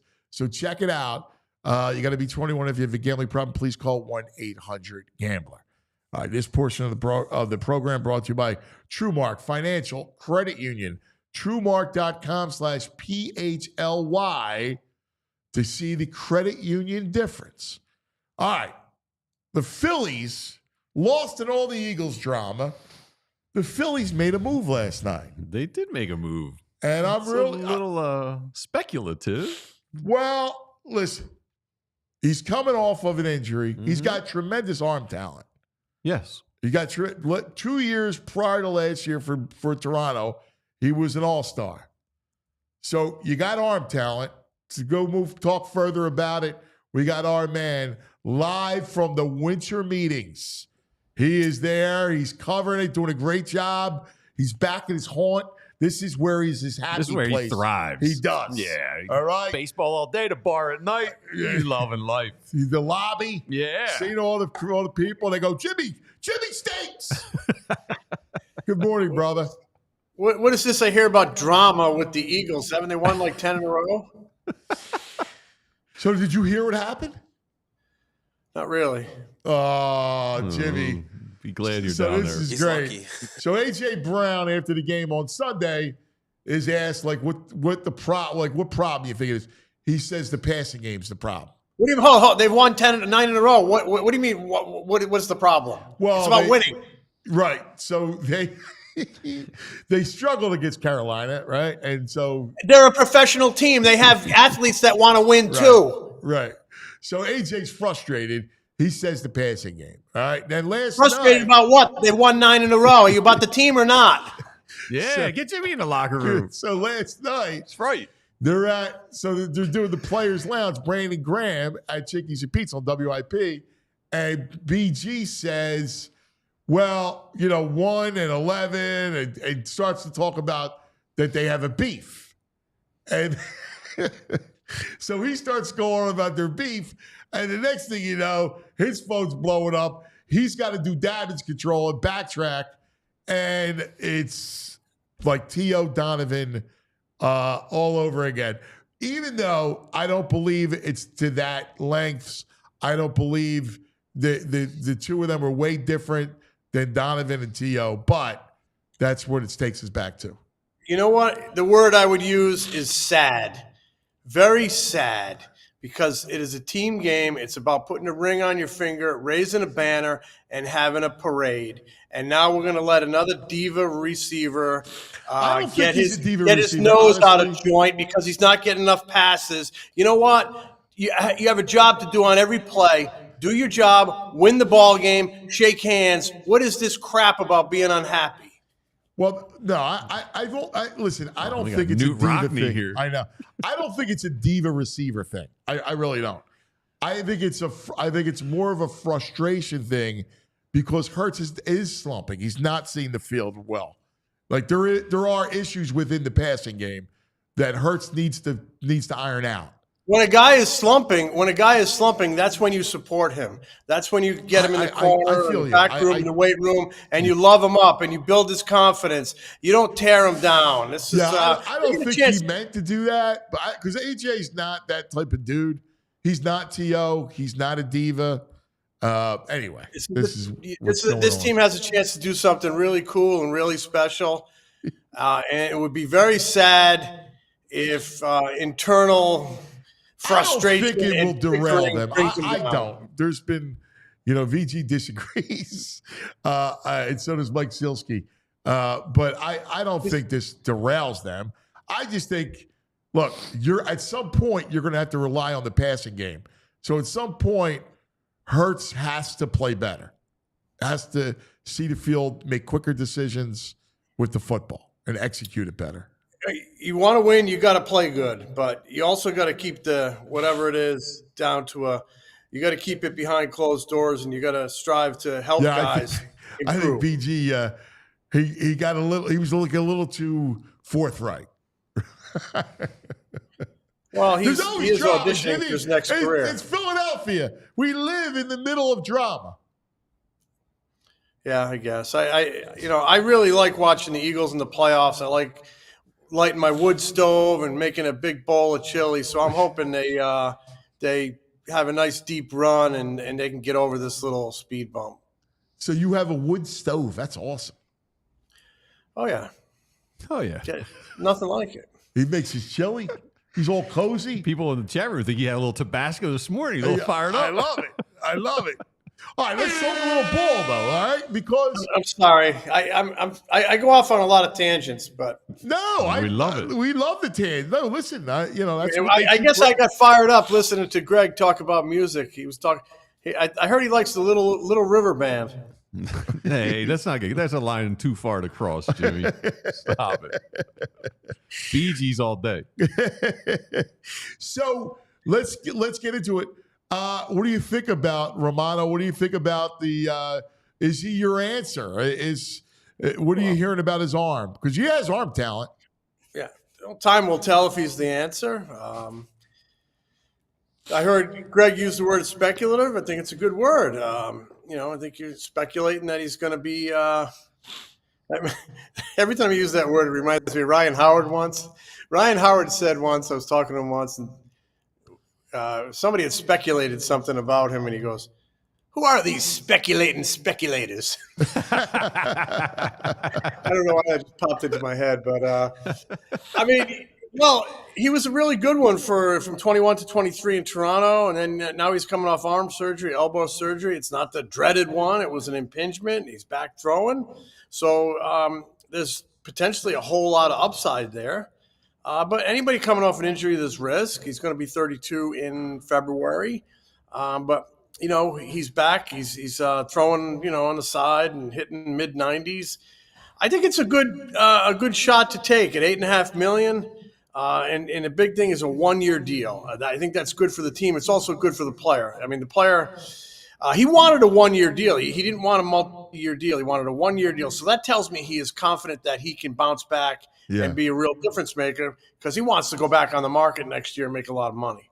So I think it has the potential to be a good signing. He's been really good. You mentioned the arm talent. He's a power arm. He's a strikeout guy, like 30% strikeout rate over 3 years. I love that. So, the things you think about are, they lost 2 good arms in Hoffman and Estevez. Now they're replacing them with just one. I mean, the vibe you got talking to Dave Dombrowski yesterday was, this very well might be their big ticket item in the bullpen. Is that going to be enough? It could be if everybody else performs, but I still think they could use some underpinning and maybe another bullpen arm, but it didn't sound like Dombrowski's angling for a big fish. I mean, you never know depending on what opportunity is presented to you down the road. But, I mean, this team, I think, has, payroll issues in that they're right at that third luxury tax, and they start tinkering and start taking out. They could be pushing that 4th luxury tax. Who knows? I think they're kind of they indeed could be done with big tickets in the bullpen as they look to maybe get a left fielder, some rotation depth, and monitor the trade market for maybe a bigger prize on the offensive side, depending on what payroll they can clear, depending on what players move. So I still think there's a lot of balls in the air, but they had the desire to get a big right-handed arm, and I think on paper they got one, and on the field, depending on how he bounces back, if he's healthy, it could be a pretty good one. But time will tell. There is risk. There are question marks. You just don't know, but it potentially could be a pretty good signing. Yeah, I liked it. I thought there would be something else though too. Like I agree with you. Well, yeah, there'll be a lot. They'll bring in more arms. There's a you don't stop your team's construction really goes right up until the trade deadline in July. Yeah. So, Yeah. but they needed bullpen help last July, and then now they've subtracted 2 guys. So you're wondering, okay, is this going to be enough? I still think there'll be something around the edges, but I also think they have their, maybe prioritizing other needs now that they've got at least that one arm in the bullpen. And by the way, is Alvarado salvageable? Well, the talent's there, the stuff's there. I think he's salvageable, but he has been up and down guy in his career. In terms of performance. But there's no question he had a down year last year. I think relievers can be mercurial, up one year, down the next year. They're and like then kickers. They roll. They build some confidence, and then they look great. So I think the stuff is still there. Maybe there was a little tick down last year. But, I think he's salvageable, and he better be. They're hoping that he is. They really need him and Strom and Banks from the left side. And you're going to need improvement from Kerkering. He's a really good young talent. Is he ready to be the guy at the back of the bullpen?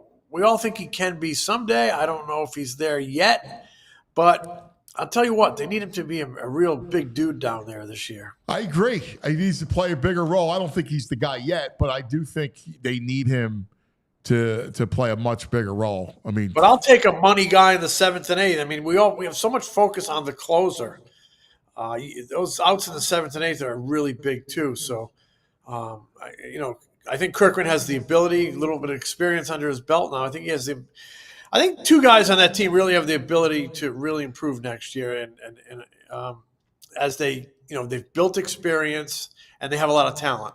And one is Kerkering, and one is Stott. I think he had a down year last year, but I think there's a real aptitude for the game, and I think he can get better. And I don't mean to shift topics on you because you're talking about the bullpen, but Dombrowski revealed yesterday, and Rob Thompson chimed in on as well, that Stott was playing with a bad elbow most of last year, prevented him from extending a little bit and driving the ball like he can. He's feeling a lot better now.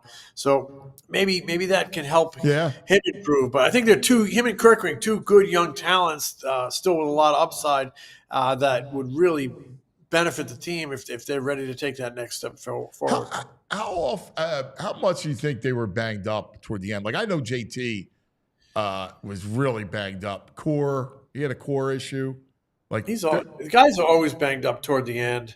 A guy like JT, man, he had a major core issue. Like, so I think that had a lot to do with it too.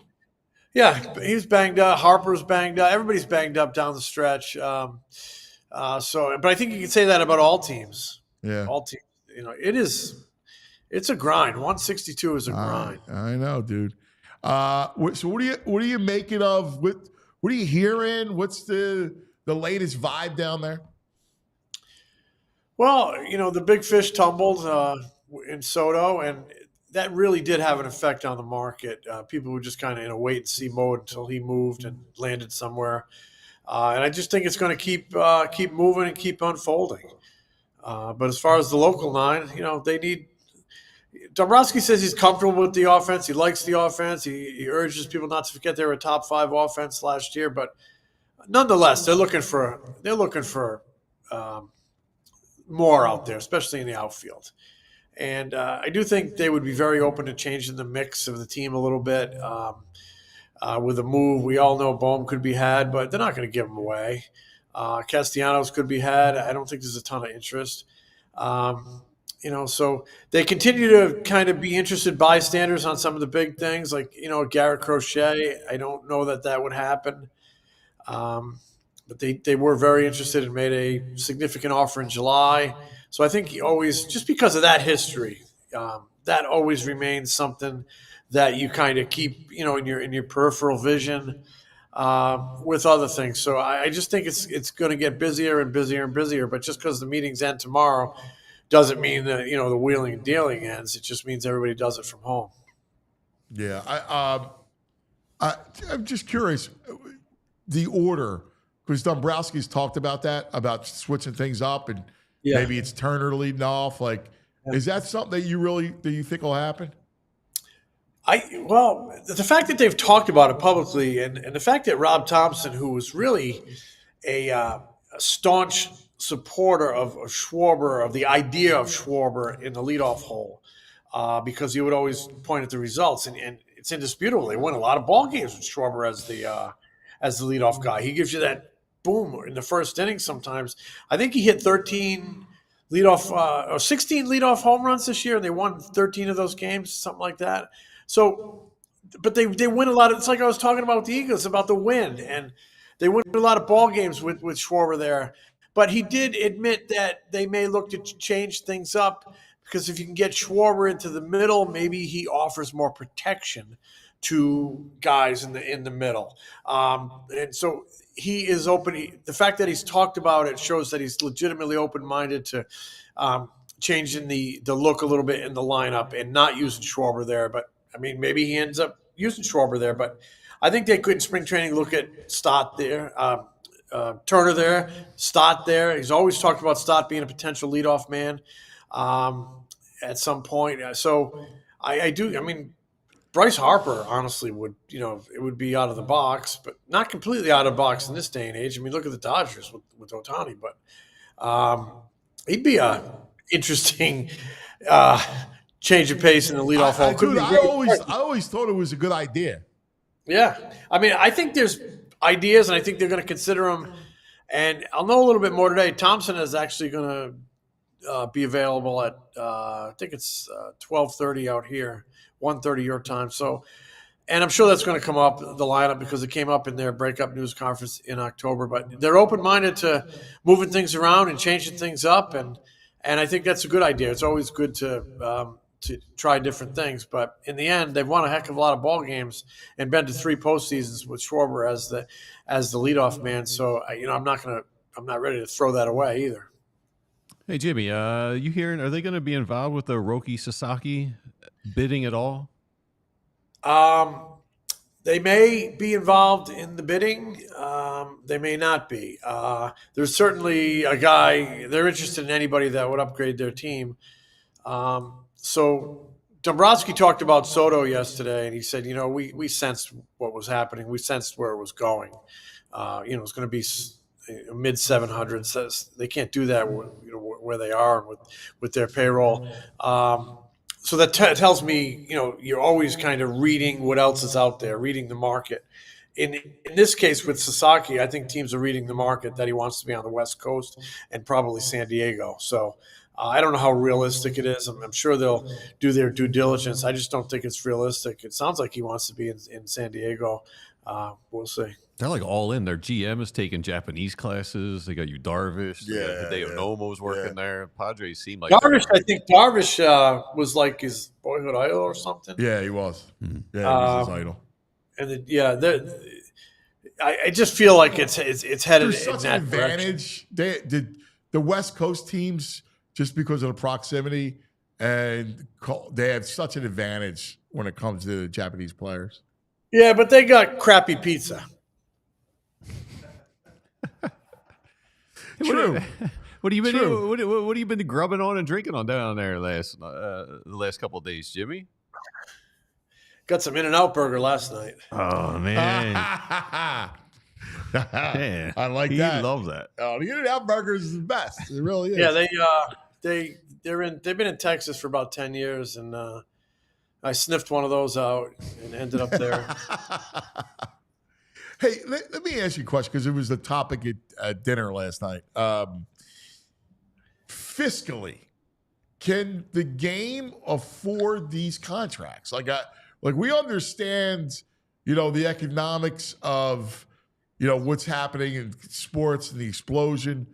But now when you're getting into these numbers and it's going to push everything up, can the game afford it? Well, obviously it can for these outlier players, these elite players. I mean, 5 or 6 years ago, Bryce Harper at $330 million was, and Machado at 300 plus. They were astronomical contracts. Now this one sort of dwarfs that, and Ohtani as well, though that's just a different kind of deal. I mean, the present day value is under $500 million, but I mean, I know what you're saying. It's like you see Soto's deal, you're like, okay, when is the first $1 billion player? When are we going to see $1 billion player? We might. If you can combine talent in a young age, because Harper was 26 and Soto's 26 when they hit free agency, so there's a lot of years left. The fact that the Red Sox were in the bidding up to like 700, obviously the Yankees were, the Blue Jays were they were all pushing that 700 number. The fact because they all knew that's where they had to go. It tells you there's a lot of revenue and teams have a lot of money. Now, is that the owner being, wealthy himself? I mean, the Blue Jays are owned by a wealthy outfit in Rogers Communications, and Steve Cohen is the wealthiest owner in baseball, the Mets guy. And I'm sure a lot of his personal wealth is going to go into that contract. So I think the rich owners can do it, but it is still about the whole. When you look at it, is good for the industry. I don't know that you have, 2/3 of the teams in baseball can't even think about deals like this, and the Oakland A's with a $60 million payroll, the guy's got a $51 million average annual value. Soto, and the A's are paying their whole team $60 million. Is that necessarily good for the sport? Is that necessarily good for the whole? I don't know. I tend to be a team guy and think about the whole, and it's what good is it if just 2 or 3 teams, 4 teams, 5 teams only have a chance of winning or have a chance of getting this guy? Yeah. So can the industry support it forever? I don't know. And that's why this next CBA after 26 is going to be really interesting. You might see a push for a salary cap. And then that'll be a war because the players will never go that route. They just don't want to see it. But there are teams out there that can't play in this realm. And you just wonder if a big feud is brewing as somebody tries to reset this thing. All right, last thing. They're not serious with this golden at bat rule, are they? I doubt it. It sounds like a political balloon that just went, all the air went out. I hope not, because okay, we're going to bring up a hitter to try to decide the game. And, why can't we bring up a pitcher? Or why can't it, it's insert horrible. a pitcher to decide? It's a horrible rule. And not that you would insert a pitcher. You can't bring a guy in cold, but it's just so against the foundation of the game. Yeah. Move the order. You work your order to try to get to that guy. You don't insert him. Right. Right. I detest it. So I don't think we'll ever see it. I don't think we'll ever see it. Maybe I wouldn't mind it in an all-star game, but I don't even like the fact that the guy's been in the game. No. Maybe in an all-star game, you could have because you want to get guys into the game, you could have a re-entry late in the game, all right, you want to do a re? That's fine, but just stay away from Harper. That. That's not a good idea. It's just not. No, it's not a good idea. Jim, can I run one more name by you? Tanner Scott. Dodgers have been rumored to him. Phillies kicking tires on that. Oh, I'm sure they've kicked tires and asked about him and talked to his people and gotten an idea of what he's looking for. And I think he's going to want a multi-year deal. I know he is, obviously. He's really good and probably big money. I saw estimates of 4 years, $56 million. Yeah, I don't know that they're – I think he'd be great. Boy, he would – now you're talking about a bullpen. Yeah. You had Tanner Scott to that pen. I mean, that doesn't seem like a lot. $13 million a year. I was talking to some folks yesterday who have knowledge of what the Phillies are trying to do. Put it that way, and they were telling me that they really want to try to keep that bullpen to 1-year deals, and they wanted to sign a reliever to a 1-year deal, and they got Romano. So I don't know if that extends to the rest of the relief class or what. But I just get the feel that they have some other needs that they want to address, and they're bumping up, right at that third luxury tax now, and they could be approaching the fourth tax. So he'd be a good one, though. I agree with you. If they're thinking about signing him, they're being very stealthy, because Dombrowski yesterday flat out said this allows us to focus on some other areas. They feel like they added an arm to the bullpen, addressed the need. And you got the vibe that he might be done for now in the bullpen. It might be comfortable with what they have. It might do maybe a little more tinkering around the edges, but that might be their big ticket guy. But, hey, maybe he's, running interference. Maybe they are on a guy like that. But I tend to think with some of their other needs, that's where they're focused right now. Yeah, I would feel you. Jimmy, what's on the docket today, buddy? Beating the pavement and seeing what they're doing. Rob Thompson, I told you he's going to speak this afternoon. He's going to be around. He's going to be available. They're going to have a conference, press conference with Jordan Romano, so you'll get to hear from him.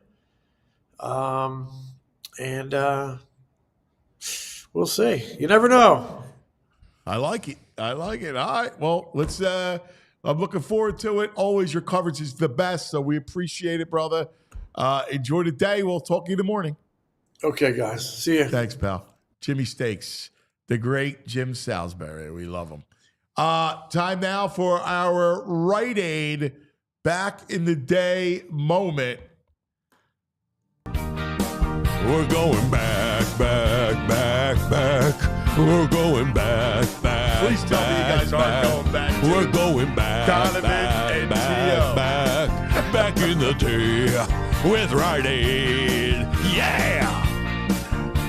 All right, JP, you're doing a great job as always. What do you got for us, pal? All right, so this one, we got to give credit to VG because we got something that had to do with the drama, but not what you thought, cuz. We're going back to last year, all right? 2 years ago. Sorry, 2 years ago. Eagles, Steelers, at the link, AJ Brown. We got to say it. Oh, jeez. We got to say it. Their guys running Last time RPOs aren't AJ running Brown their played the quarterbacks as much. Steelers. All right. The Aaron 6 Rodgers of the receptions, world. 156 yards, 3 10. touchdowns. Oh boy, deep ball it is. And it is caught for the touchdown. AJ Brown from 39 yards out. He's one of only 3 people through 50 games over 3,500 yards, Jim, and 25 or more touchdowns. That's Julio Jones. 11th play of this drive. It's 3rd and 8. Down the field they go, and he's got a second touchdown of the game. A.J. Brown. Unstoppable so far. Celebration. That's All right. your back in the day moment, cuz. I like it. That's our back in the day moment. Wow. Yeah. I just got to mention, Franny Film's got a piece on all for the PHLY that everybody needs to read. And he breaks down who's holding the ball for 4 seconds, percentage-wise. Jalen Hurts leads the league. He holds the ball 22% of the time for 4 seconds or more. Lamar Jackson is second at 19.8%. But Lamar Jackson, he throws the ball over 20 yards 14% of the times. How many of Jalen's throws do you think are over 20 yards? 2%.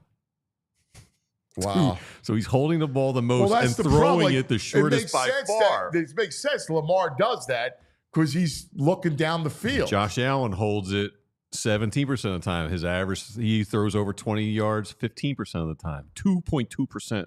Jalen's thrown it over 20 yards. I know. I mean, listen, I don't know what the chat's saying, and I'd love to do a day where we kind of have the chat and everybody comes out and we put them on and we have a conversation. Yeah, that'd be great.